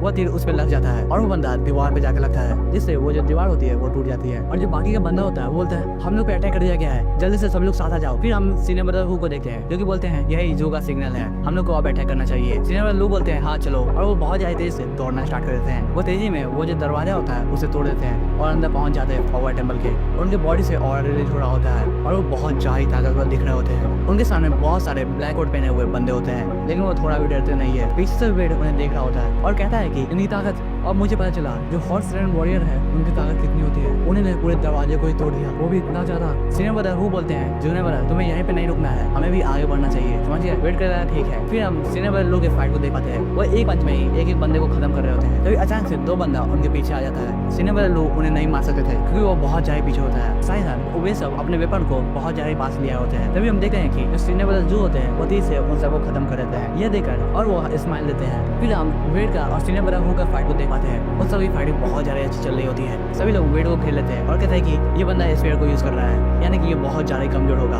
और साथ ही साथ स्पेयर पास में बहुत ज्यादा कमजोर हो जाता है तो हम लोग इसको घेर के मार सकते हैं, ये बहुत ज्यादा बढ़िया बात होगा। अगर इन सब का नंबर कम हो गया तो हम लोग जीत भी सकते हैं, हालांकि इन सब का नंबर पहले से ही कम है। हम देखते हैं कि वे सब अपने बात को खत्म भी नहीं करते, उतने में वेट उन सबको खत्म कर देता है, वो भी बहुत ज्यादा स्पीड में। वो एक अटैक को यूज करता है जिससे जो 3 आदमी होते हैं उन सबकी गर्दन कट जाती है। सीनियर ब्रदर लू बोलते हैं जूनियर ब्रदर ब्लैक फैंग को लो और जल्दी से हॉस्टेज को ढूंढो लो, यहीं के आसपास बहुत सारे कैदी होंगे, समझ गए? वेट करता है, ठीक है हम लोग समझ गए। फिर हम लोग अंडरग्राउंड का सीन देखते हैं। जितने भी ब्लैकआउट के बंदे होते हैं वो सब अंदर की ओर भाग रहे होते हैं और कह रहे होते हैं हम लोग पे अटैक कर दिया गया है, सभी लोग को ट्रांसपोर्ट कर दो जल्दी से। तभी जो लिन होता है वो बोलता है ये आखिरकार खत्म हो गया है, अब हम लोग को और नहीं सहना होगा, हम लोग ने बहुत ज्यादा बुरा काम किया है। दूसरा बंदा बोलता है ब्रदर लिन हम लोग यहाँ से भागना चाहिए जल्दी से। जो ब्रदर लिन होते हैं वो बोलते हैं पूरा टेम्पल वो सब मारे गए, ये सब मेरी गलती है, अगर मैं उस औरत को नहीं चाह देता तो ये होता ही नहीं। साथ साथ वहाँ पे एक बच्चा भी था, वो बच्चा मेरे बेटी के एज का ही था, मैं ये कैसे होने दे सकता हूँ, मैं अब ये नहीं कर सकता हूँ, हम लोग यहाँ पे दोषी है और दोषी को मरना ही होता है। वो बहुत ज्यादा डर गए होते हैं। दूसरा बंदा बोलता है ब्रदर लिंग तुम ये क्या कह रहे हो। तभी हम देखते हैं कि उस बंदे पे अटैक हो जाता है और वो बंदा वहीं पे मारा जाता है। और जो ब्रदर लिंग होते हैं वो बोल रहे होते हैं ये सब जहाओ होंग यांग की गलती है और साथ साथ स्टुअर्ट जहैंग की गलती है। जो बंदा उसे मारा होता है वो कहता है जहैंग जियांग यहीं पे है और साथ साथ मुझे अपने परिवार को भी बचाना होगा। हम देखते हैं कि वो स्टुअर्ट होता है, वो बोलता है कि सिर्फ 4 ही डिसाइपल आए हुए हैं उसके और तुम लोग यहीं से डर गए, ये कैसे हो सकता है, तुम्हें अटैक करना चाहिए, समझ गए? जितने भी माउंटेन घोस्ट है उन सबको रिलीज कर दो और फैला दो। ऐसा लग रहा है वो चारों मारे जाएंगे, समझ गए? जो सारे बंदे होते हैं वो बोलते हैं ठीक है सर हम लोग समझ गए। और जो स्टुअर्ट जहैंग होता है वो सोच रहा होता है ये सब जहां होंग का सेटअप होगा, मुझे जल्दी से कुछ करना होगा। ऐसा लग रहा है उसने मुझे फंसाने के लिए सब किया है, लेकिन तब भी मेरे पास एक गोल्डन अपॉर्चुनिटी है, मैं उन सबको खत्म कर दूंगा। और वो ये कहते हुए माउंटेन घोस्ट के बारे में याद कर रहा होता है जो कि उसका बेटा होता है। वो सोचता है कि मेरे पास अभी भी चांस, मैं अगर सीक्रेट रन से भाग गया तो मैं पूरे टेबल को बदल दूंगा और मैं यहाँ पे जीत जाऊंगा। फिर हम लोग कुछ देर बाद का सीन देखते हैं। फाइट करते करते सुबह हो जाती है। जो सीनियर ब्रदर जू होते हैं वो बोलते हैं तुम जैसों के लिए कोई भी दया नहीं है, तुम लोग को मरना ही चाहिए, वो भी तुम लोग के लिए बहुत ज्यादा अच्छी बात है। तभी सीनियर ब्रदर वो होते हैं वो कहते हैं कि दुनिया भर कहाँ पे है। सीनियर ब्रदर लोग जवाब देते हैं कि ऐसा लग रहा है वो हॉस्टल को देखने गया होगा, इस माउंटेन पे बहुत सारे हॉस्टल है और हमें पता भी नहीं है वे सब कहाँ पे है। साथ साथ यहाँ पे कुछ टनल भी हो सकते हैं जिससे वे सब चुपचाप भाग भी सकते हैं, हमें उसका भी ख्याल रखना होगा। ये सुन के जो सीनियर ब्रदर लोग होते हैं वो बोलते हैं कि ठीक है, लेकिन अभी समय को देखा जाए तो उसे यहाँ पे आ जाना चाहिए, अभी बहुत ज़्यादा देर हो चुका है। सीनियर ब्रदर लोग वेट के बारे में चिंता कर रहे थे। वो कहते हैं कि मुझे बहुत ज़्यादा ही चिंता हो रही है क्योंकि इस हवा में ब्लड का भी स्मेल है और जब भी ब्लड का स्मेल आता है यानी कि माउंटेन घोस्ट यहीं कहीं हो सकते हैं, उसे बच के रहना होगा। फिर हम सामने के माहौल को देखते हैं, वहाँ पे पूरा खून ही खून हुआ रहता है। फिर हम लोग वेट को देखते हैं जो कि फॉरेस्ट में टहल रहा होता है। वो सोच रहा होता है कि ये जगह बहुत ज़्यादा ही अजीब है, ऐसा लग रहा है यहाँ पर हाइड आउट भी हो सकता है, मुझे गौर से सब कुछ को देखना होगा। फिर उसकी नज़र एक दरवाजे पे जाती है। वो कहता है ये क्या है, क्या ये एक हिडन टनल है? वो ब्लैक फैंग की ओर देखता है और सोच रहा होता है कि ये अभी तक कोई भी रिएक्ट नहीं कर रहा है, ऐसा लग रहा है अंदर कोई आदमी होगा। वो उस दरवाजे पे हाथ रखता है। वो जैसे ही उस दरवाजे पे हाथ रखता है वह दरवाजा खुल जाता है। वेड अंदर आता है और वो जैसे ही अंदर आता है वो दरवाजा अपने आप बंद हो जाता है। वेड थोड़ा सा चौकन्ना हो जाता है और उसे कुछ समझ में नहीं आ रहा होता है ये सब हो क्या रहा है। फिर वह सामने की ओर देखता है, सामने पूरा ही अंधेरा होता है। धीरे धीरे करके वो आगे बढ़ता है। तभी सिस्टम अपेयर होता है और बताता है कि तुम्हें एक न्यू क्वेस्ट दिया जा रहा है जो कि है डीमन हंट। फिर हमें उसके क्वेस्ट के बारे में बताया जाता है, तुम्हें यहाँ पे जितने भी डीमन है उन सबको खत्म करना होगा, इससे तुम्हें 10% एक्स्ट्रा डैमेज मिलेगा वाटर टाइप बिस्ट के सामने। वेड उस सिस्टम को देख रहा होता है और कहता है क्या river sovereign lord mountain swept demon hunt, ये सब क्या है? ऐसा लग रहा है ये सिस्टम का कोई क्वेस्ट है, मुझे अभी तक कुछ समझ में नहीं आ रहा है। तभी हम ब्लैक फैंग को देखते हैं जो कि बहुत ज्यादा ही गुर्रा रहा होता है, उसे कुछ महसूस हो रहा था। ब्लैक फैंग सामने की ओर देखता है और हम देखते हैं कि वहाँ पे बहुत सारे माउंटेन घोस्ट है। धीरे धीरे करके सभी माउंटेन घोस्ट वेड की तरफ बढ़ रहे होते हैं। वेड उन्हें देखता है और कहता है यहाँ पे बहुत सारे माउंटेन घोस्ट है, ऐसा लग रहा है ये सब माइनर है, लेकिन तभी भी मुझे इनसे लड़ने में बहुत ज्यादा परेशानी होने वाली है। वह अपने स्पेयर को जमीन पर पटकता है और कहता है कि ऐसा लग रहा है जब तक मैं तुम लोग को हरा न दूं तब तक मैं यहाँ से नहीं निकल सकता हूँ, तो अब मेरे पास कोई भी चारा नहीं है, मुझे तुमसे फाइट करनी ही होगी बिना कोई हेजिटेशन के। चलो शुरुआत करते हैं। और हम देखते हैं वेड अब फाइट करने के लिए रेडी हो जाता है। सामने से जितने भी माउंटेन घोस्ट होते हैं वो आगे बढ़ते हैं वेड पे अटैक करने के लिए। वेड भी दूसरी तरफ से आगे बढ़ता है और कहता है कि जेड का शुक्रिया, जो मेरी बॉडी बहुत ज्यादा रिफाइन हो चुकी है और मैं बहुत ज्यादा ही ताकतवर हो चुका हूँ, मेरे जितने भी स्किल्स है वो सब बहुत ज्यादा ही अच्छे हो चुके हैं। और जिन्हें नहीं पता है एमसी किस जेड की बात कर रहा है तो मैं बता दूं वो एक चेस्ट है जिससे एमसी को पावर मिली है। ये तो हमें भी अभी तक क्लियर नहीं किया गया लेकिन यही बात है। और हम देखते हैं वेड एक में ही उस माउंटेन घोस्ट को खत्म कर देता है। वो सोच रहा होता है कि मुझे भी चेक करना है मैं कितना ज्यादा ताकतवर हो चुका हूँ। सिस्टम बताता है कि तुमने एक डेमन को खत्म कर दिया है, तुम्हें ऐसे ही आगे बढ़ना है। वेड अपने स्पेयर को पकड़ता है और कहता है मेरे पास होल्ड बैक करने का कोई भी समय नहीं है, मुझे जल्दी से फाइट करना होगा। और वो अपने स्पेयर को सामने की ओर फेंकता है जिससे दूसरा डेमन भी खत्म हो जाता है। सिस्टम उसे उसका भी नोटिफिकेशन देता है। वेड जल्दी से आगे बढ़ता है और एक और डेमन को पैरों से खत्म कर देता है और ऐसे ही करते करते वो बहुत सारे डेमन को खत्म किए जा रहा होता है। सिस्टम उसे नोटिफाई कर रहा होता है। फिर हम वेड को देखते हैं, उसके चेहरे पे और कपड़े पे ब्लड लगा होता है। वो अभी भी नहीं रुका है, वो अपने स्पेयर को दोबारा से पकड़ता है और कहता है अब राउंड 2 की बारी है, चलो देखते हैं इस बार मैं कितने मॉन्स्टर को खत्म करता हूँ। वो जैसे ही ये कहता है वैसे ही जितने माउंटेन घोस्ट बचे होते हैं वो सब एक साथ ही अटैक करने के लिए आगे बढ़ जाते हैं। वेड भी तैयार होता है और वो अपने एक स्पेयर को फेंकता है जिससे एक माउंटेन घोस्ट दूर जाके गिरता है। फिर वो पीछे की ओर जोर से भागना स्टार्ट करता है जिससे उसे थोड़ा सा टाइम मिल सके। वो जैसे ही पीछे भाग रहा था वैसे पीछे से भी 2 माउंटेन घोस्ट निकलते हैं। वेड अपने स्पेयर को पकड़ता है और उन्हें एक बार में ही खत्म कर देता है। सिस्टम बता रहा है कि तुमने अभी तक 31 माउंटेन घोस्ट को खत्म कर दिया है। फिर वेड कहता है ऐसा लग रहा है सभी खत्म हो चुके हैं। तभी अचानक से पीछे कोई आता है और कहता है थैंक यू, सही में तुम ही हो यहाँ पे। वेड उसकी बातों को सुनता है और सोच रहा होता है यहाँ पे कोई और है। हम देखते हैं वो स्टुअर्ट जहांग होता है। वो हंसता है और कहता है किसने सोचा होगा एक अनाथ जो मछली बेचता था वो यहाँ तक आ जाएगा, मैंने कभी सोचा भी नहीं था।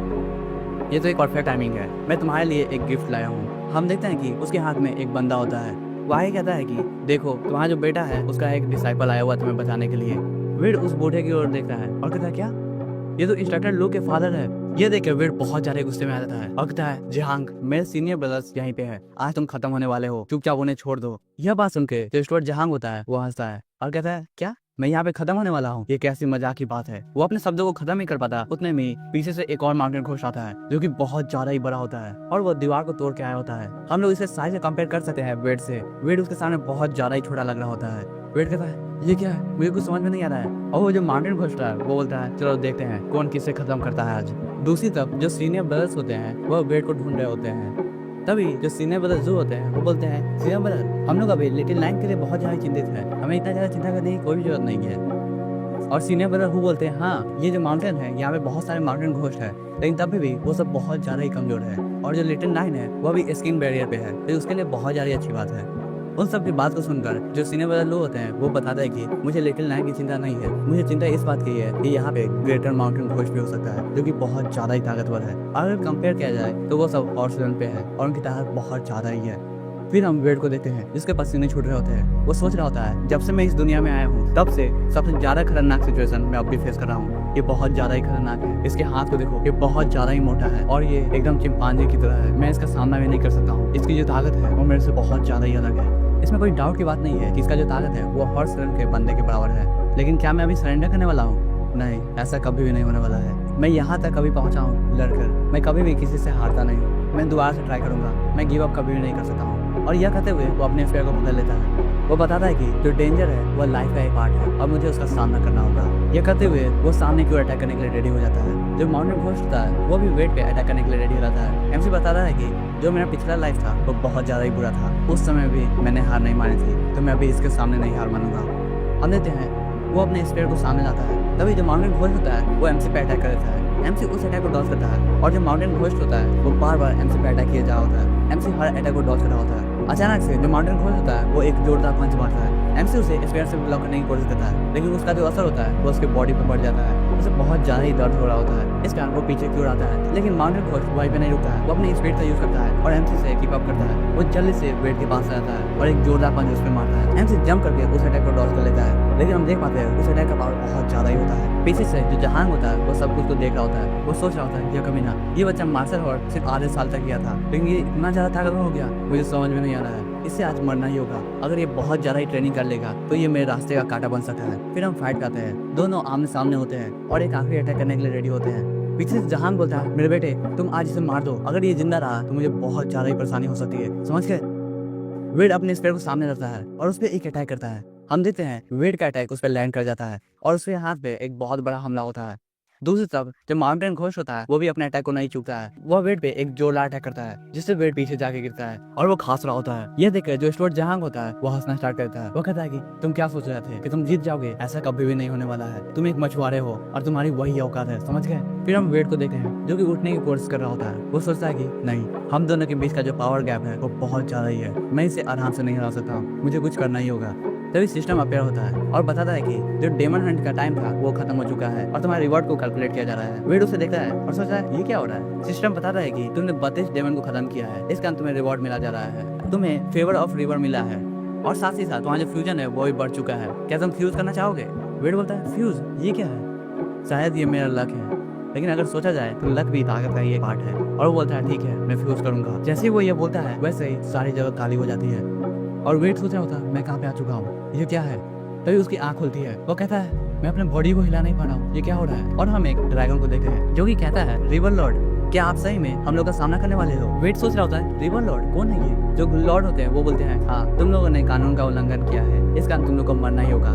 अगर तुम लोग मरना नहीं चाहते हो तो मेरे सामने सरेंडर कर दो, यही तुम लोग के लिए बहुत ज्यादा ही अच्छा होगा और इससे तुम लोग बच पाओगे। समझ गए? वेट सोचता है ओ तो मैं अब रिवर लॉर्ड हूँ और मैं उनकी बॉडी में आ चुका हूँ, ये सब क्या हो रहा है? तभी ड्रैगन कहता है कि ठीक है आप मुझे मार दीजिए, और वो जोरों से लहरता है और सामने की ओर बढ़ जाता है रिवर लॉर्ड पे अटैक करने के लिए। जो रिवर लॉर्ड होते हैं वो बोलते हैं इस टेक्निक को कहते हैं ड्रैगन सेवरिंग, और वो एक टेक्निक को यूज करना स्टार्ट कर देते हैं। फिर हम प्रेजेंट में आते हैं। स्टुअर्ट जहांग हंस रहा होता है और कहता है तुम्हारा जो स्किल था वो बहुत ज्यादा ही खराब था, तुम इससे किसी का सामना नहीं कर सकते हो। समझ गए? तभी वो कुछ चीज को देख के चौंक जाता है। वो कहता है मैंने क्या गलती कर दी, ये बंदा अभी भी जिंदा है, ये सब कैसे हो सकता है? तुम लोग अपने आप को समझते क्या हो? तुम लोग बहुत ज्यादा अच्छे से जी रहे थे, लेकिन मेरे पास कुछ भी नहीं था, मेरे पास बस अपना बेटा था, मैंने इसका यूज किया और मैं अभी यहाँ पे हूँ स्टुअर्ट के पोस्ट पे। तुम लोगों को क्या लगता है तुम लोग कुछ भी कर सकते हो? नहीं, ऐसा कुछ भी नहीं होने वाला है। फिर वो माउंटेन घोस्ट कहता है इसे मार दो, इसे जिंदा नहीं होना चाहिए। उसकी बात वो सुनते हैं। जो माउंटेन घोस्ट होता है वो अटैक करने के लिए आगे बढ़ता है और वो अपने पंच को रेडी करता है। तभी हम वेड को देखते हैं जिसकी आंखों में ग्लो होता है और वहाँ पे एक बहुत बड़ा धमाका होता है। जो माउंटेन घोस्ट होता है वो पीछे की ओर आता है। जहांग भी ये सब चीज को देख रहा होता है और कहता है ये सब क्या है, मुझे कुछ समझ में नहीं आ रहा है। हम देखते हैं वेड खड़ा हो जाता है और उसकी आंखों से बिजली रोशनी निकल रही होती है। वह टेक्निक को यूज करता है। फिर हमें एक फ्लैशबैक का सीन दिखाया जाता है जहाँ पे वेड पूछता है मास्टर क्या आप मुझे बता सकते हैं जो ट्रांसेंड रेनबो ड्रीम के बंदे होते हैं वो कितने ज्यादा स्ट्रांग होते हैं? उसके मास्टर बोलते हैं उन्हें किसी ने भी नहीं देखा है और साथ किसी को भी नहीं पता है वो कितने ज्यादा स्ट्रांग है, लेकिन मुझे एक टाइटल के बारे में पता है जो कि उन सबसे बहुत ज्यादा ही स्ट्रांग है। वो टाइटल है डिवाइन ड्रेन। फिर हमें वेड को दिखाया जाता है जो कि बहुत ज्यादा ही स्ट्रांग दिख रहा होता है। लिटरली जैसे वो अपने स्पेयर को पकड़ा होता है हम देख पाते हैं उसके अंदर बहुत ज्यादा ही कॉन्फिडेंस होता है। वो अपने हाथ को आगे लाता है और वो एक टेक्निक का यूज करता है जो कि है ड्रैगन सेवरिंग। वो टेक्निक बहुत ज्यादा ही ताकतवर होती है। उससे हम देख पाते हैं जो लैंड होता है वो पूरी तरह से गायब हो जाता है और साथ ही साथ वहाँ पे पानी ही पानी फैला होता है। जो स्टुअर्ट जहांग है वो सब चीज को देख रहा होता है। वो कहता है ये सब क्या है, मुझे कुछ समझ में नहीं आ रहा है, और वो धीरे धीरे उस पानी के नीचे जा रहा होता है। फिर हम स्टार्टेड लोग के फादर का सीन देते हैं जो कि बोलते हैं ये क्या है। स्टुअर्ट जहांग डरते हुए कहता है बेटे इसे मार दो, इसे जिंदा मत रखना, ये बहुत ज्यादा ही खतरनाक होते जा रहा है, हमें इसे जिंदा नहीं छोड़ना चाहिए। ये सुनते ही जो माउंटेन घोस्ट होता है वो सामने की ओर बढ़ता है वेड को मारने के लिए। वेड वहाँ पे शांति से खड़ा होता है और वो कुछ भी रिएक्शन नहीं देता है। वो अपने स्पेयर को घुमाता है और वो एक जोरदार स्लैश मारता है। उस स्लैश को खाने के बाद जो माउंटेन घोस्ट होता है वो वहीं पे रुक जाता है। ऐसा लग रहा है उसके शरीर में पॉइजन फैल जा रहा है। ये सब चीज स्टुअर्ट जहांग पीछे से देखता है और हंसना स्टार्ट करता है। वो कहता है कि जैसा कि मैंने एक्सपेक्ट किया था तुम कुछ भी नहीं कर सकते हो, तुमने मेरे बेटे को एक रोज भी नहीं दिया है, अब तुम यहीं पे मरने वाले हो। तभी अचानक से वो चौंक जाता है। वो कहता है ये क्या हो रहा है, मुझे कुछ समझ में नहीं आ रहा है मेरे बेटे। हम देखते हैं कि जो माउंटेन घोस्ट होता है उसका हाथ गायब हो रहा होता है और साथ ही साथ उसके पूरे बॉडी में पॉइजन फैल जा रहा होता है। यह देखते हुए माउंटेन घोस्ट अपने फादर की ओर बढ़ता है। वो जोर से चिल्लाता है। हम उसके चेहरे के एक्सप्रेशन को देख सकते हैं। वो बहुत ज्यादा ही मायूस होता है जैसे कि वो कहना चाह रहा हो फादर मुझे नहीं मरना है। स्टुअर्ट जहांग अपने बेटे की ओर देखा। वो कहता है मेरे बेटे तुम्हें क्या हो रहा है। वो जो मॉन्स्टर होता है वो अपने फादर की ओर बढ़ता है और उसका जो पूरा बॉडी होता है वो भी गायब हो रहा होता है। वो लास्ट में बोलता है फादर और वो वहीं पे गायब हो जाता है। वो लास्ट में अपने फादर को टच भी नहीं कर पाता है। स्टुअर्ट जहांग ये सब चीज को देख के बहुत ज्यादा निराश हो जाता है। वो कहता है नहीं अब मैंने अपने बेटे को भी खो दिया, अब मैं क्यों जीऊंगा, मेरे पास अब कुछ भी नहीं बचा हुआ है। उसके अंदर पूरी तरह से निराशा भर चुकी होती है। तभी हम दूसरी तरफ देखते हैं कि जो वेड है वो धड़ाम से नीचे गिरता है और साथ ही साथ वहीं पे बेहोश हो जाता है। स्टुअर्ट जहांग की नजर उस पर जाती है। वो वेड को देखता है और गुस्से में बोलता है हाँ ये सब उसकी गलती है, मुझे उसे मार देना चाहिए। वो एक पत्थर को उठाता है। तभी दूसरी तरफ से हम देखते हैं कि वो जो दीवार होता है वो टूट जाता है। स्टुअर्ट जहांग उसे देखते हुए सोच रहा होता है ऐसा लग रहा है कोई यहाँ पे आ रहा है, मुझे यहाँ पे छुप जाना चाहिए नहीं तो मैं नहीं बचूंगा। हम देखते हैं वहाँ पे सीनियर बदल आ चुके होते हैं। वो कहते हैं कि यह एक हिडन चैम्बर है जिसके बारे में किसी को भी नहीं पता था। तभी उनमें से एक ही नजर वेड पे जाती है। वो बोलते हैं कि वहाँ पे देखो जूनियर ब्रदर वहाँ पे लेटा हुआ है, लेकिन उसके साथ हुआ क्या है। सीनियर ब्रदर लोग वेड को उठा देते हैं और जो सीनियर ब्रदर जो होते हैं बोलते हैं ऐसा लग रहा है यहाँ पे बहुत ज्यादा ही सीरियस फाइट हुई है। ये सब चीज को स्टुअर्ट जहांग छिप के देख रहा होता है। वो सोचता है कि अब मेरे पास बस एक ही मौका बचा है, मुझे यहाँ से निकलना होगा, उसके बाद ही मैं कुछ कर सकता हूँ। वो उनकी बातों को सुनता है जहाँ पे एक ब्रदर बोल रहे होते हैं पहले हमें जूनियर ब्रदर को यहाँ से ले जाना चाहिए और उसे कहीं अच्छी जगह पे छोड़ देना चाहिए, उसके बाद हम लोग यहाँ पे आके सर्च कर सकते हैं। जहांग इस बात को सुनता है और सोचता है हाँ यही मेरे लिए मौका है, बस एक बार वे सब चले जाए वैसे ही मैं यहाँ से निकल जाऊंगा। थोड़ी देर बाद हम देखते हैं कि वे सब वहाँ से चले जाते हैं और जो स्टुअर्ट जहांग होता है वो एक सीक्रेट टनल से बाहर निकल रहा होता है। तभी अचानक से एक बंदा पीछे आता है। वो कहता है जहांग। जहांग बहुत ज्यादा चौंक जाता है। वो पीछे मुड़ता है। हम देखते हैं वहाँ पे लीन होता है। वो बोलता है बताओ मेरी फैमिली कहाँ पे है, मेरी बेटी मेरी पत्नी वे सब कहाँ पे है। जहांग उसे देखता है और कहता है ओह तो तुम हो लीन, और तुम्हारे टोन के साथ क्या है, तुम्हें पता भी है मैं अभी भी स्टुअर्ट हूँ, तुम अच्छे से बात करो। वो बंदा जहांग के कॉलर को पकड़ लेता है और कहता है चुपचाप बताओ मेरी फैमिली कहाँ पे है। जहांग बोलता है ये सब मुझसे मत पूछो, यहाँ पे बहुत ज्यादा ही केओस मच चुका था, और मुझे नहीं पता वे सब कहाँ है। ऐसा लग रहा है किसी माउंटेन घोष ने उसे खा लिया होगा। और ये कहते हुए वो हंस रहा होता है। उसकी बातों को सुनकर और चेहरे के रिएक्शन को देखकर जो लिन होता है वो बहुत ज्यादा ही गुस्से में आता है। वो एक सेकंड में नहीं सोचता है, वो अपने चाकू को निकालता है और स्टुअर्ट जैंग के गले को काट देता है। वो कहता है कि ठीक है, तुम्हें भी नर्क में जाना चाहिए क्योंकि तुमने बहुत ज्यादा ही बुरे काम किए हैं, तुम्हें जिंदा छोड़ के कोई भी अच्छा काम नहीं होगा। वो उसे मार के उसी टनल से बाहर निकल रहा होता है। वो कहता है कि ऐसा लग रहा है यहाँ पे एक चांस होगा जहाँ पे मेरी फैमिली बची होगी, मैं उन्हें ढूंढने जा रहा हूँ। ठीक है, फिर सीन सेफ होता है और हम लोग वेड के मन की बातों को सुनते हैं, जहाँ पे वेड बोल रहा होता है मुझे दर्द हो रहा है, ऐसा लग रहा है मेरी जो बॉडी है वो फटने वाली है, मैं इस दर्द को नहीं सह सकता हूँ। फिर हम लोग उसके ड्रीम में देखते हैं, वहाँ पे रिवर गॉड होते हैं और वो अपने एक टेक्निक को यूज कर रहे होते हैं। जैसे वो एक टेक्निक को यूज करते हैं, उनके सामने जो ड्रैगन होता है वो गायब होना स्टार्ट हो जाता है। फिर रिवर लॉर्ड पीछे मुड़ते हैं, जैसे वो पीछे मुड़ते हैं वैसे ही वेड की नींद खुलती है। वो हाथ से उठता है, वो कहता है क्या हुआ, मैं यहाँ पे कैसे हूँ, ये तो मास्टर का घर है ना, मैं अभी माउंटेन घोष से फाइट कर रहा था, मुझे कुछ समझ में नहीं आ रहा है। ऐसा लग रहा है वो जब लड़ाई थी वो खत्म हो चुकी है और मैं उस समय बेहोश हो गया था, शायद सीनियर ब्रदर ने मुझे बचा लिया होगा। तभी उसके सामने स्क्रीन आता है जिसमें लिखा होता है कि जो तुम्हारा फ्यूजन था रिवर लॉर्ड के साथ वो कंप्लीट हो चुका है। इसी के साथ तुम अब फर्स्ट बंदे बनने हो जो कि रियल्म ऑफ मार्शल डाउ में पहुंचे हो और तुम्हारा जो मार्शल टैलेंट है वो डबल हो चुका है। वेड उन सब चीज को देखता है और कहता है हाँ ये रिवॉर्ड मुझे मिला है क्योंकि मैंने बहुत सारे माउंटेन घोष को खत्म किया है। ये मेरा एक विश था ना, लेकिन मैंने सोचा नहीं था मेरा जो स्पिरिट है वो सॉवरेन लॉर्ड के साथ फ्यूज हो जाएगा, ये तो बहुत ज्यादा ही बड़ी बात है। फिर वो अपने स्पिरिट के सहारे खड़ा हो रहा होता है। वो कहता है कि ओह तो मेरा जो टैलेंट है वो बहुत ज्यादा ही इनहांस हो चुका है, जैसा कि मैंने एक्सपेक्ट किया था, मेरा टैलेंट डबल हो चुका है और जो मेरा मार्शल आर्ट पर डिपेंडेंसी है वो भी अब कम हो चुका है। वो अपने स्पिरिट को देखना स्टार्ट करता है। वो कहता है अब मैं अपने बॉइलिंग पॉइंट को सेंस कर सकता हूँ, मैं महसूस कर सकता हूँ ये अब सांस ले रहा है। वैसे ही अचानक से उसके चेस्ट में बर्निंग स्टार्ट हो जाती है और जैसा कि आपको पता है यह एक साइन है कि आप ब्रेक थ्रू कर रहे हैं। वेड उसे देखता है और कहता है हाँ मैं महसूस कर पा रहा हूँ, जो कल्टीवेशन है फ्लेश का वो अब स्टार्ट हो चुका है। मैंने बस 2 महीने ही मार्शल आर्ट को प्रैक्टिस किया है और मैं यहाँ तक आ चुका हूँ। ये सब हुआ है क्योंकि मेरे पास जेट था, ये अपॉर्चुनिटी मुझे मिली है, ये बहुत ज्यादा ही बड़ी बात है। तभी हम देखते हैं कोई बंदा दरवाजे को खोलता है, वो सीनियर ब्रदर होते हैं। सीनियर ब्रदर वो बोलते हैं जूनियर ब्रदर मैंने एक्सपेक्ट नहीं किया था कि तुम लगते ही इतने ज्यादा एनर्जेटिक होंगे। उनके पीछे सीनियर ब्रदर जू भी होते हैं, बोलते हैं यो कैसे हो तुम। वेड उन्हें देखता है और उन्हें रिस्पेक्ट शो करते हुए ग्रीट करता है, बोलते सीनियर ब्रदर हूँ आप यहाँ आने के लिए बहुत बहुत शुक्रिया। सीनियर ब्रदर हूँ बोलते हैं इसमें कोई भी बड़ी बात नहीं थी,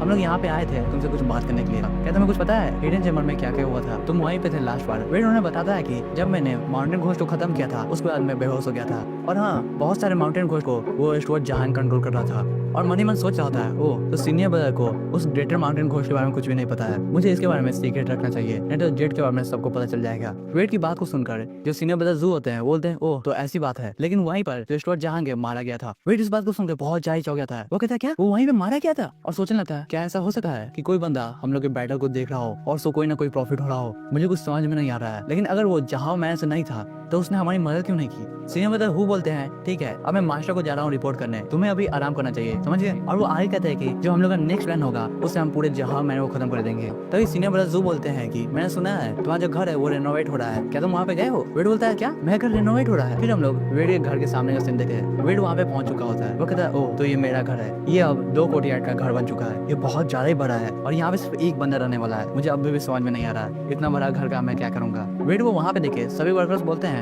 मास्टर लियांग यहाँ पे आ चुके हैं। फिर हम लोग वेड के घर को ऊपर से देखे हैं जो कि सही में बहुत ज्यादा ही बड़ा है। वहाँ का जो एक वर्कर होता है वो बोलता है मास्टर लियांग प्लीज आप यहाँ पे देख लीजिए, हम लोग ने 2 कोर्टयार्ड का ब्लूप्रिंट बनाया है, आपको कैसा लग रहा है। वेड बोलता है अंकल फुक आप मुझे मास्टर लियांग नहीं बोलिए, आप मुझसे बहुत ज्यादा ही बड़े हैं तो आप मुझे वेड कह सकते हैं। तभी वहाँ पे विलेज चीफ आते हैं और कहते हैं तुमने हमारे टाउन को बचाया है तो सभी गाँव वालों ने एक घर बनाया तुम्हारे लिए जिससे वो तुम्हें शुक्रिया कर सके, साथ ही साथ हमने बहुत सारे पैसे को भी जमा किया है तुम्हें देने के लिए। वो एक बंदे को कहते हैं पैसे को आगे बढ़ाने के लिए, वो बंदा वेड को पैसे दे रहा होता है लेकिन वेड मना कर देता है, बोलता है विलेज चीफ इसकी कोई भी जरूरत नहीं है, जो भी पैसे है वो सब इनके खाने के लिए दे दीजिए, इन्हें रियल राइस मिल मिलना चाहिए, साथ साथ जितने भी पैसे बच जाएंगे घर बनाने के बाद वो सब इन्हें बोनस दे दीजिएगा। ये बात को सुन के जितने भी वर्कर्स होते हैं वो चौंक जाते हैं, बोलते हैं क्या हमें व्हाइट राइस मिलने वाला है। और जिन्हें नहीं पता है मैं बता दूं इस समय में जो व्हाइट राइस है वो बहुत ज्यादा ही महंगा है, लिटरली मीट से भी ज्यादा महंगा है। ये सुन के सभी लोग चौंक जाते हैं और कहते हैं मास्टर लियांग आप बहुत ज्यादा ही अच्छे हैं, मास्टर लियांग तो बहुत ज्यादा कूल है। दूसरा बंदा बोलता है आप बहुत ज्यादा दयालु है, आपका बहुत बहुत शुक्रिया। वेड इन सब बात को सुनता है और कहता है नहीं इसमें कोई बड़ी बात नहीं है और वो शर्माना स्टार्ट कर देता है। तभी वो विलेज चीफ से पूछता है ग्रैंडपा अब मुझे बता सकते हैं गाँव में सब कुछ सही है। विलेज चीफ बताते हैं हाँ वेड तुम्हारा बहुत बहुत शुक्रिया क्योंकि तुम्हारी वजह से यांगडोंग मार्शल हॉर्न ने हमें 2 बाउंड्री के वॉरियर्स भेजे हैं जो कि हमारे टाउन को गार्ड कर रहे हैं, ये बहुत ज्यादा बढ़िया बात है। लेकिन जो उनका चेहरा है वो बहुत ज्यादा डरावना है, सभी गाँव वाले उनसे डर रहे हैं। वेड उनकी बात को सुन के बोलता है हाँ वो सब मार्शल आर्टिस्ट है तो ऐसी बात तो होगी ही। फिर वेड सभी गाँव वाले को देखना स्टार्ट करता है, बोलता बोलता है अगर यहाँ पे लॉर्ड और फादर रहते तो वो मुझ पर बहुत ज़्यादा प्राउड करते था, मैं अपने जीवन को बहुत ज़्यादा अच्छे से जीऊंगा। फिर सीन शिफ्ट होता है और हम रात के सीन को देखते हैं। वेड नदी के पास आया होता है। वो कहता है कि लास्ट बार जब मेरा बोट था वो डिस्ट्रॉय हो चुका था, अगर मुझे नाव को चलाना है और मछलियाँ पकड़नी है तो मुझे नया नाव को खरीदना होगा। फिर वो अपने कदम को आगे बढ़ाता है और कहता है जब से मैंने जेड को अवेकन किया है तब से मैं इस सीन के बारे में सोच रहा हूँ। पहले तो मेरे लिए ये सपना था, लेकिन बाद में ये मेरे लिए कोई भी सपना नहीं है, क्योंकि मैं अब सॉवरेन लॉर्ड का एक मूव को यूज कर सकता हूँ। ये बहुत ज़्यादा बड़ी बात है। और साथ साथ मैं वाटर मैनिपुलेशन को भी यूज कर सकता हूँ, यहाँ तक कि मैं पानी की गहराइयों में भी अब वेव कर सकता हूँ। ये मेरे लिए बहुत ज़्यादा बड़ी बात है। फिर हम देखते हैं कि वेड उसी नदी पे चलना स्टार्ट कर देता है और ये जो सीन है उस समय बहुत ज़्यादा मस्त लग रहा है। वो बोलता है यही तो मैं चाह रहा था, ये कितना ज़्यादा मस्त है। फिर हम लोग जहां में से सीन देखे हैं। हम देखते हैं कि जो लॉर्ड जहां है वो किसी के घुटनों में पड़े होते हैं। वो बोल रहे होते हैं प्लीज हमें माफ कर दीजिएगा, हम लोग क्या कर सकते थे। वो सब बहुत ज्यादा ताकतवर थे, हमारे घर के जितने भी ताकतवर इंसान थे वो सब वहीं पे खत्म हो चुके हैं। यहाँ तक कि जो हम लोग का सबसे ज्यादा ट्रस्टेड इंसान था स्टुअर्ट जहां, वो भी वहीं पे मारा गया है। हम लोग कुछ भी नहीं कर सकते हैं। और वो ये कहते हुए रो भी रहे थे। वो कहते हैं कि हमारे पास जितने भी माउंटेन घोस्ट है उन्होंने उन सब को खत्म कर दिया। एक बंदे ने लगभग 100 माउंटेन घोस्ट को खत्म किया था। मुझे अभी तक विश्वास नहीं हो रहा है, प्लीज माफ कर दीजिएगा। इस बात को सुन के जो दूसरा बंदा होता है वो अपने पैर से उसे मारता है और कहता है ओ तो तुम यहाँ पे क्या कर रहे हो, बस तुम यहाँ पे रो सकते हो, इसके अलावा कुछ भी नहीं कर सकते हो ना। वो आई कहता है कि हम लोग अपने फर को तोड़ने ही बात है, लेकिन ये क्या हो गया, मुझे अब भी विश्वास नहीं हो रहा है। हमारे घर के जितने भी ताकतवर इंसान थे वो सब एक्सपोज हो चुके हैं और बाकी के जितने भी ताकतवर इंसान हैं वो सब यहाँ से भाग गए हैं। कम से कम हमारे पास कुछ फील्ड मटेरियल्स तो है, हम लोग अभी के लिए वही कर सकते हैं। फिर वो वहाँ से जाते हुए बोलता है लौट जाओ, कल सुबह तक मुझे एक नाव चाहिए, जल्दी से उसका व्यवस्था करना, हम लोग को कल जल्दी से लौटना होगा, समझ गए। जो लौट जाओ होता है वो पसीने में होता है, बोलता है हाँ कोई प्रॉब्लम नहीं है, कल तक हम लोग नाव का व्यवस्था कर देंगे आपके लिए और आपको बहुत बहुत शुक्रिया। जो लौट जाओ होता है वो जाते हुए देख रहे होता है और कहते हैं आपको बहुत बहुत शुक्रिया, आपको बहुत बहुत शुक्रिया। जैसे ही वो बंदा चला जाता है वैसे जो लौट जाओ का बेटा होता है बोलता है फादर लौट जाओ। उसके बातों को सुन के कहता है तुम्हें पता है ये जो पेड़ है उसे मैंने 5 साल पहले रोपा था, लेकिन इसमें से आज तक एक भी फल नहीं आया है। क्या तुम मुझे बता सकते हो मैंने इस पेड़ को अभी तक क्यों रखा हुआ है जबकि इसमें से एक फल भी नहीं आया हुआ है। उसका बेटा बोलता है नहीं पता मुझे। जो लौट जाओ है वो आगे बताता है क्योंकि बिना फल के भी ये बहुत ज्यादा इंपॉर्टेंट है। इससे बहुत सारे बर्ड्स साथ साथ बीस्ट भी रोजाना यहाँ पे आते हैं कुछ ना कुछ खाने के लिए। जो जहंग जियांग है, लिन ग्यूयोंग है और यंग मास्टर लू है, वो सब वही बर्ड और बीस्ट है जिसे कभी ना कभी हम लोग को खाना ही है। ये बात वो सुनकर जो उनका बेटा होता है वो चौंक जाता है, बोलते क्या स्टुअर्ट जहांग भी, लेकिन जो स्टुअर्ट जहांग है वो हमारे परिवार के सबसे ज्यादा इंपॉर्टेंट इंसान थे। लौट जाओ उसकी बातों को सुनकर कहता है जो पेड़ है वो एक न एक दिन सड़ेगा ही और हम लोग एक जड़ पे हमेशा विश्वास नहीं कर सकते, हम लोग को अपना जड़ बदलना चाहिए। जो घोस्ट मदर कल्ट है वो भी अब सड़ चुका है और गिरने वाला है, समझ गए। वो अपने बेटे को एक बॉक्स देते हैं और कहते हैं जल्दी से इस बॉक्स को लियांग को दे देना। आज रात को हम लोग वांग जाओ के लिए एक नाव का व्यवस्था करेंगे और हम लोग देखेंगे वांग जाओ कैसे इस सब चीज से निपटता है। फिर सीन शिफ्ट हो जाता है और हम लोग मार्शल आर्ट का सीन देखते हैं जहाँ पे सभी लोग लियांग के बारे में बात कर रहे होते हैं। वो बोलते हैं कि ये कितना ज्यादा हैंडसम है और कहीं पर हम लोग बात सुन रहे होते हैं जहाँ पे एक बंदा बोलता है मैंने सुना है इसने लगभग 12 माउंटेन घोस्ट को खत्म किया, वो भी अकेले। दूसरा बंदा बोलता है क्या माउंटेन घोस्ट, माउंटेन घोस्ट तो इंसानों को खाते हैं ना, मुझे विश्वास ही नहीं हो रहा है, मैं उनमें से एक को भी नहीं खत्म कर सकता हूँ। तभी तीसरा बंदा बोलता है क्या तुम बोल रहे हो, इसने 12 नहीं लगभग 100 माउंटेन घोस्ट को खत्म किया है, ऐसा कोई भी नहीं कर सका है, ये बहुत ज्यादा ही स्ट्रॉन्ग हो चुका है। वेड इन सब बातों को सुन रहा होता है और सोचता है कि ये सब जितने भी रूमर्स है वो सब सीनियर ब्रदर जू ने स्टार्ट किया है, मुझे अब यकीन नहीं हो रहा है, अब मैं पक चुका हूँ इन सब बातों से। तभी उसकी नजर किसी चीज पे जाती है और वो चौंक जाता है। हम देखते हैं कि वहाँ पे सीनियर ब्रदर्स होते हैं, वो सब किसी टॉपिक पे बात कर रहे होते हैं और उनका चेहरा बहुत ज्यादा टेंस होता है। वेड उनकी तरफ बढ़ता है, तभी जो सीनियर ब्रदर हुए उनकी नजर वेड पे पड़ जाती है। वो बोलते हैं लिटिल लाइन जल्दी यहाँ पे आओ, तुम्हारे लिए जहां मैंने से कुछ आया हुआ है। वेड उनकी बातों को सुनता है और कहता है क्या जहां मैंने से, वहां से मेरे लिए क्या आया है। तभी जो सीनियर ब्रदर होते हैं वो उस बॉक्स को खोल देते हैं और कहते हैं यहाँ पे कुछ लैंड के पेपर्स है और साथ साथ बहुत सारे लेटर्स भी है। एक सीनियर ब्रदर एक लेटर को पढ़ते हैं,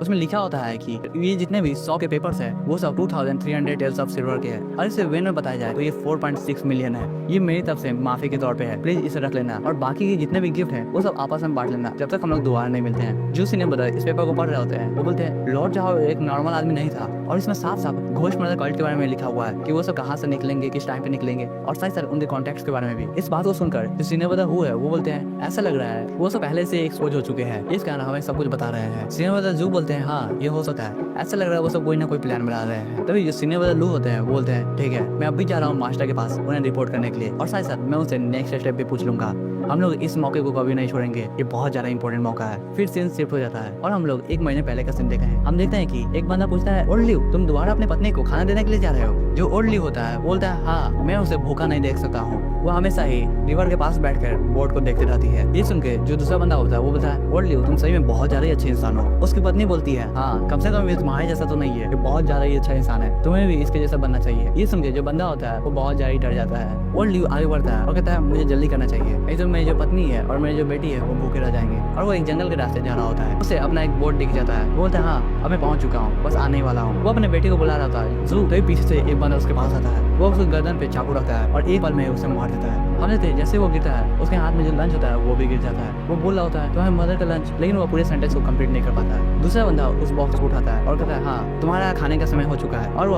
उसी की तरफ बढ़ने लगता है। हम देखते हैं कि उसका जो चेहरा है वो बहुत ज्यादा मैच कर रहा होता है, जैसे कि वो अपने चेहरे को चेंज कर सकता है। फिर हमें प्रेजेंट का सीन दिखाया जाता है। हम देखते हैं कि वहाँ पे जो लेडी होती है और साथ साथ जो बेटी होती है काम कर रही होती है, और जो बंदा है अभी अभी मर्डर किया होता है वो भी वहीं पे 1 महीने से काम कर रहा होता है। वो एक बकेट उठा के पानी भर रहा होता है। वो सोचता है कि हाँ 1 महीने हो चुके हैं और ये आखिरी दिन है अपार्टमेंट का। ऐसा लग रहा है जो ह्यूंग है वो मुझे नया अपार्टमेंट देंगे, ये बहुत ज़्यादा ही बढ़िया बात है। जैसे ही समय खत्म हो जाएगा वैसे ही मैं इन सब के साथ डील कर लूंगा। और वो ये कहते हुए उन्हीं की तरफ देख रहा होता है जो कि एक लेडी और बेटी होती है। ऐसा लग रहा है वो समय खत्म होने के बाद इन्हें मार देगा और पानी भरने के लिए जा रहा होता है। तभी उसके अंदर से एक बंदा हंसता है और कहता है तुम इसे नहीं हंसा सकते हो। हाँ मुझे लगा ही था। वो हंसना दोबारा से स्टार्ट कर देता है। बोलता है अगर तुम नहीं कर सकते हो तो मैं तुम्हारी मदद कर सकता हूँ। वो बंदा अपने चेहरे को धोता है और कहता है ये तुम कैसी बकवास कर रहे हो, मुझे कुछ समझ में नहीं आ रहा है और तुम्हें बाहर नहीं आना चाहिए, मुझसे तुम दूर रहो। वो बंदा अपने चेहरे को धोने के बाद अपने चेहरे को नदी में देख रहा होता है। उसके अंदर वाला बंदा हंसना स्टार्ट करता है और कहता है तुम मुझसे कभी भी छुटकारा नहीं पा सकते हो, तुम और मैं एक है और एकदम सेम, समझ गए। फिर सीन शिफ्ट होता है और हम लोग देखते हैं कि वेड और सीनियर ब्रदर जू वहाँ पे पहुंच चुके होते हैं। सीनियर ब्रदर जू बोलते हैं क्या तुम आज भी सर्विस दे रहे हो, हमें उस पार जाना है नाव से, क्या तुम तैयार हो हम लोग की मदद करने के लिए, हम दोनों को एक साथ जाना है। वो जो बंदा होता है वो कहता है हाँ हाँ आज भी नाव जाएगी, इसमें कोई प्रॉब्लम की बात नहीं है। वो अपनी नाव को रेडी करता है और वहाँ से निकल जाता है। उसकी जो बेटी होती है वो बोलती है बाय बाय, और उसकी जो पत्नी होती है वो बोलती है ओढ़ लियो, तुम बहुत ज्यादा आराम से जाना, जल्दी करने की कोई जरूरत नहीं है। और लियो वहाँ से जा रहा होता है। वेड उसी नाव पे खड़ा होता है और सोच रहा होता है कि अभी हम लोग कोई भी काम नहीं कर सकते हैं, इसका जो परिवार है वो सब बहुत ज्यादा ही आसपास में है, उन्हें कुछ हो सकता है, हम लोग को सभी चीज को पहले से सोच के रखना होगा। ये बंदा घोष मरसे का एक अल्ट मेंबर है, ये बहुत ज्यादा खतरनाक भी हो सकता है, हमें संभाल कर कोई काम करना होगा। तभी जो ब्रदर जू होते हैं वो पूछते हैं कि क्या वो तुम्हारी बेटी और पत्नी है। ओडली बोलता है हाँ। ये सुन के जो ब्रदर जू है वो बहुत ज्यादा गुस्से में आ जाते हैं। वो कहते हैं कि ये कितनी ज्यादा डिस्कस्टिंग बात है, तुम अपने चेहरे पे मुखौटा पहने हुए हो और दूसरे की बात को कह रहे हो, ये बहुत ज्यादा ही अजीब है। वो जो नाव चला रहा होता है वो कहता है सर आप ये क्या कर रहे हैं, मुझे कुछ समझ में नहीं आ रहा है। फिर थोड़ी देर ऐसे ही नाव पे सन्नाटा होता है और नाव आगे जा रही होती है। तभी ब्रदर जो फाइट करने के लिए रेडी होते हैं वो कहते हैं कि ऐसा लग रहा है तुम्हारे चेहरे पर से मुखौटा मुझे ही हटाना होगा, तो ठीक है अब तुम सच बताओगे। ये सुन के जो नाव चलाने वाला बंदा होता है वो बहुत ज्यादा ही गुस्से में आ जाता है। वो कहता है कि नहीं बस एक दिन, नहीं नहीं नहीं, अगर तुम लोग बस एक दिन लेट आते तो मुझे यहाँ पे किसी को नहीं मारना होता था, ऐसा लग रहा है अब मुझे तुम दोनों को मारना होगा। और वो यह कहते हुए अपने वेपन को बाहर निकाल लेता है। हम देख पाते हो उसका जो आधा चेहरा होता है वो जला हुआ होता है, जैसे कि उसके चेहरे पर से मुखौटा हट रहा हो। वो बंदा अपने ऑरा को रिलीज करता है। वेड उसके ऑरा को फील करता है और कहता है इसका ऑरा, ये बंदा हॉट स्टेज पे है, ये बहुत ज्यादा ही खतरनाक हो सकता है। वो जल्दी से अपने स्पेयर को सामने लाता है। हम देखते हैं कि जो ब्रदर जू है और उस बंदे की फाइट स्टार्ट हो गई होती है। वो बंदा ब्रदर जू पे एक जोरदार अटैक करता है, लेकिन वेड अपने स्पेयर से उसे वहीं पे रोक लेता है, जिससे वो बंदा पीछे जाता है।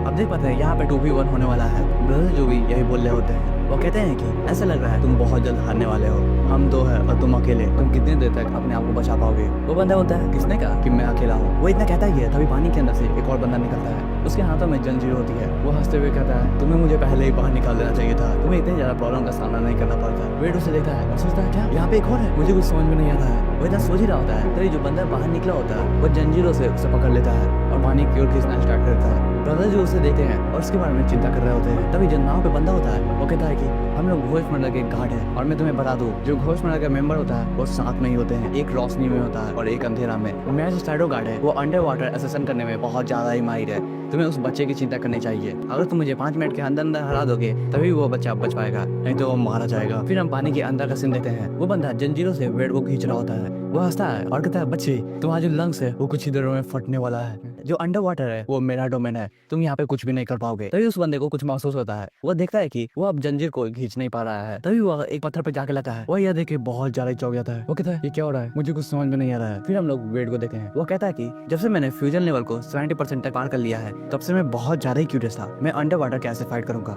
चलो देखते हैं। और मैं तुम्हें शुक्रिया करना चाहता हूँ कि तुम मुझे यहाँ पे लाए हो। वेड यह कहते हुए उसे खींच रहा होता है। वो बंदा बोलता है नहीं इस बंदे की प्यार बहुत ज्यादा ही है, ये मुझे खींच रहा है, मैं अपने आप को रोक भी नहीं पा रहा हूँ। वेड कहता देता है जो अंडर वाटर है वो मेरा डोमेन है और तुम यहाँ पे फंस चुके हो, तुम यहाँ से अब बच के नहीं जा सकते हो, समझे। फिर हमें उस बंदे का फ्लैशबैक सीन दिखाया जाता है। वो कहता है कि इस दुनिया में कोई भी गॉड्स नहीं है और वो ये कहते हुए एक बंदे को मार रहा होता है। इस समय भी उसके हाथों में जंजीर होती है। वो आगे कहता है अगर इस दुनिया में गॉड होते तो वो मुझे बचाते रहा, हम लोग को बचाते, हम लोग वहाँ पे थे। हम देखते हैं वो ऐसी जगह पे पला बड़ा था जहाँ पे मार काट चल रही होती है और 3 लोग उसे ऊपर से देख रहे होते हैं जैसे कि वे सब एक सब्जेक्ट हो और उन सब पे एक्सपेरिमेंट चल रहा हो कि कौन बहुत ज्यादा ही अच्छा एसेसिन बनेगा। वो आगे कहता है अगर गॉड एग्जिस्ट करते रहा तो वो हम लोग की बातों का जवाब देते रहा, उन्होंने कभी भी हमारी बातों का जवाब नहीं दिया है। वो दोबारा से एक बंदे को मारता है। फिर वो आगे कहता है कि अगर गॉड एग्जिस्ट करते तो हम लोग ऐसी हालत में नहीं रहते, हम लोग बहुत ज्यादा ही बदतर हालत में थे, गॉड को हमें बचाना चाहिए था। फिर वो एक बंदे को मार देता है और वो उस समय हंस रहा होता है। वो कहता है कि ऐसा कहा जाता है जो बंदा मर रहा होता है उसे एक बार गॉड दिखते हैं। मुझे ऐसी बातों पर विश्वास नहीं है क्योंकि मैंने अभी तक मौत का सामना नहीं किया है। फिर हम लोग प्रेजेंट में आते हैं जहाँ पे वेड और वो बंदा फाइट कर रहा होता है। वो बंदा सोच रहा होता है ये बच्चा है कौन, ये बहुत ज्यादा ही पावरफुल है, मेरा जो एडवांटेज है वो स्पीड है, मैं आराम से इसे हरा दूंगा, मुझे इससे कोई फर्क नहीं पड़ता है ये बंदा कितना ज्यादा ताकतवर है, लेकिन जब तक मैं अपने स्पीड को यूज कर सकता हूँ तब तक काफी है, मैं इसे चकमा देता रहूंगा और ये बंदा यहीं पे मारा जाएगा। वो उसकी तरफ आगे बढ़ता है और कहता है मरो। वो अपने पंजों से वेड पे अटैक करता है। वेड अपने एक टेक्निक का यूज करता है जिसका नाम है वाटर ट्रावर्स, जिससे वो गायब हो जाता है और उसे एक जोरदार पंच मारता है। वो बंदा पीछे जाके गिरता है और भाई लोग हम इससे पता लगा सकते हैं ये बंदा भी हॉर्स ट्रेन पे है। वो बंदा पीछे जाते हुए सोच रहा होता है ये कैसे हो सकता है, वो बीच में गायब हो गया था, मुझे कुछ दिखा भी नहीं, मैं अभी हॉर्स स्टेज पे हूँ और ये बंदा मुझसे बहुत ज्यादा ही कमजोर है, ये कैसे पॉसिबल हो सकता है। वेड यहीं पे नहीं रुका है, वो उस जंजीरों से उस बंदे को दोबारा से अपनी ओर खींचता है। हम देखते हैं वो बंदा वेड की तरफ आ रहा होता है। वो सोचता है कैसे ये तो कैसे हो रहा है। वेड अपने पंच को तैयार रहता है। जैसे ही वो बंदा उसके पास आता है वो एक जोरदार पंच मारता है। वेड कहता है एक हॉर्स स्टेज वाले बंदे को पानी के अंदर आना है इसमें कोई बड़ी बात नहीं थी, ऐसा लग रहा है मैं अच्छा खासा ताकतवर हो चुका हूँ। वो वहाँ पे हाफता है और कहता है कि अब मुझे देखना है ब्रदर जो फाइट को कैसे कर रहे हैं, मुझे जल्दी से नाव पे जाना होगा। फिर हम उस बंदे की हालत को देखते हैं। हम देखते हैं उसके मुंह में से और शरीर में से बहुत ज्यादा ब्लड निकल रहा होता है। वो सोचता है बिग ब्रदर सही थे। वेड उसे वहीं पे छोड़ के चला जाता है। वो बंदा वेड को जाते हुए देख रहा होता है और कहता है कि ये बात सही है, मरने से पहले इंसान को एक न एक बार भगवान देखते हैं और मैंने भी गॉड को देख लिया है। फिर हम देखते हैं कि वेड के साथ क्रोकोडाइल भी जा रहा होता है। फिर हम लोग नाव का सीन देखते हैं जहाँ पे ब्रदर जो उस बंदे को हरा दिए होते हैं। वो बंदा हंसता है और कहता है इससे क्या फर्क पड़ता है कि तुमने मुझे हरा दिया, लेकिन ऐसा लग रहा है वो बच्चा अभी तक मारा गया होगा, तुम्हें अपने जूनियर ब्रदर के बारे में सोचना चाहिए। ये सुन के जो ब्रदर जो है वो बहुत ज्यादा ही डर जाते हैं। हम उनके चेहरे पर निराशा को देख पाते हैं। वो सोच रहे होते हैं क्या लिटिल लाइन को कुछ हो गया है, मुझे उसे देखने जाना चाहिए। तभी हम देखते हैं नाव पे एक हाथ आता है, वो हाथ वेड का होता है। दोनों आदमी वेड को देखे बहुत ज्यादा ही चौंक जाते हैं। वेड नाव पे आते हुए हाफ रहा होता है। वो कहता है कि वहाँ पे एक स्पिरिट बीस्ट आ गया था जिसने उस बंदे को खा लिया, मैं बहुत ज्यादा लकी था जो बच के यहाँ पे आ गया हूँ। और मनी वाला सोच रहा होता है मुझे यहाँ पे एक्टिंग करनी होगी नहीं तो उन्हें पता चल जाएगा जेट के बारे में, मैं ऐसा कभी भी नहीं होने दूंगा। फिर हम देखते हैं नाव के आसपास जिसका स्पिरिचुअल पेट है वो घूम रहा होता है जिससे वे सब डर सके। जो ब्रदर जो है वो डरते हुए बोलते हैं हाँ ऐसा लग रहा है वो सही में स्पिरिट बीस्ट था, तुम बहुत ज्यादा लकी हो कि तुम इस समय बच गए हो। फिर हम थोड़ी देर बाद का सीन देखते हैं। हम देखते हैं कि वो जो बंदा होता है जो कि भेष बदल के आया होता है वो पकड़ा गया होता है। पीछे से जो पत्नी होती है और बेटी होती है वो उसे देख रही होती है। उसकी पत्नी बहुत ज्यादा गुस्से में होती है क्योंकि उसने उसके पति को मार दिया था और उसकी बेटी बहुत ज्यादा डरी होती है। वेड उसे जाते हुए देख रहा होता है और ब्रदर जू से बोलता है ब्रदर जू ये जो घोष मर्द से के बंदे हैं वो इतने ज्यादा भी स्ट्रॉन्ग नहीं है। ब्रदर जू बताते हैं कि ये सब ब्रोकन जनरेशन है। मैं तुम्हें बता दूं ये जो मार्शल आर्टिस्ट की दुनिया है उसमें जो टाइगर हंटिंग स्टेज के बंदे हैं वो 120 साल तक जीते हैं और जो इमोर्टल स्टेज के बंदे हैं वो उससे भी ज्यादा। लेकिन अभी देखा जाए तो वो सब 60 साल ही जीते हैं क्योंकि उस समय ग्रेट वन का फॉल हो गया था। जो पुरानी जनरेशन है वो अभी तक जिंदा है और साथ ही साथ जो मिडिल जनरेशन है वो अब तक मर चुकी है। तुम इससे पावर का अंदाजा लगा सकते हो वो सब कितने ज्यादा स्ट्रॉन्ग हो गए। जो पुराने बंदे हैं घोषणा से वो बैकबोन है और हमें उनका ही सामना करना होगा, वो सब बहुत ज्यादा डरावने हैं और उन सब का जो पोस्ट है वो एलीट पोस्ट है। फिर सीन शिफ्ट होता है और हमें एक मेंसल का सीन दिखाया जाता है। हम देखते हैं कि एक बंदा कहीं पे जा रहा होता है। वो सोचता है कि मैं इस सेक्ट में 40 साल पहले ज्वाइन हुआ था, उसके बाद मैंने इसमें बहुत सारे ब्रांचेस बनाए और साथ ही साथ मैंने नॉट ऑफ फॉलोअर भी बनाया जो कि मेरी बातों को मानते थे और आखिरकार मुझे ब्लड सैक्रिफाइस ग्रैंड टेक्निक मिली गई। ये बहुत ज्यादा ही अच्छी बात है। वह एक चीज को ढूंढ रहा होता है। वह सोचता है कि ये जो सेक्ट है उसमें टैलेंट की बहुत ज्यादा ही कमी है और ये जो मेरा न्यू ब्लड है वो सब लोग जरूर चाहेंगे, इससे उनकी पावर बहुत ज्यादा ही बढ़ जाएगी। यह है एक उल्फ स्मोक ग्रेट पिल, ये मेरी आखिरी आशा है, इसी से सब कुछ हो जाएगा। फिर अचानक से पीछे दरवाजे पर नॉक होता है। वो बंदा पीछे मुड़ के देखता है। हम देखते हैं कि वहाँ पे एक बहुत बड़ा लकड़ी का ब्लॉक आ गया होता है जो कि उस बंदे की ओर आ रहा होता है। वो बंदे अपने एक हाथ को यूज करते हुए उस लकड़ी को वहीं पे ढोक देता है और उसे पूरी तरह से चकनाचूर कर देता है। वो पूछता है कि कौन है वहाँ पे। हम देखते हैं वहाँ पे सीनियर ब्रदर होते हैं। वो बोलते हैं कि हम लोग यांग क्लाइन मार्शल आर्ट से हैं।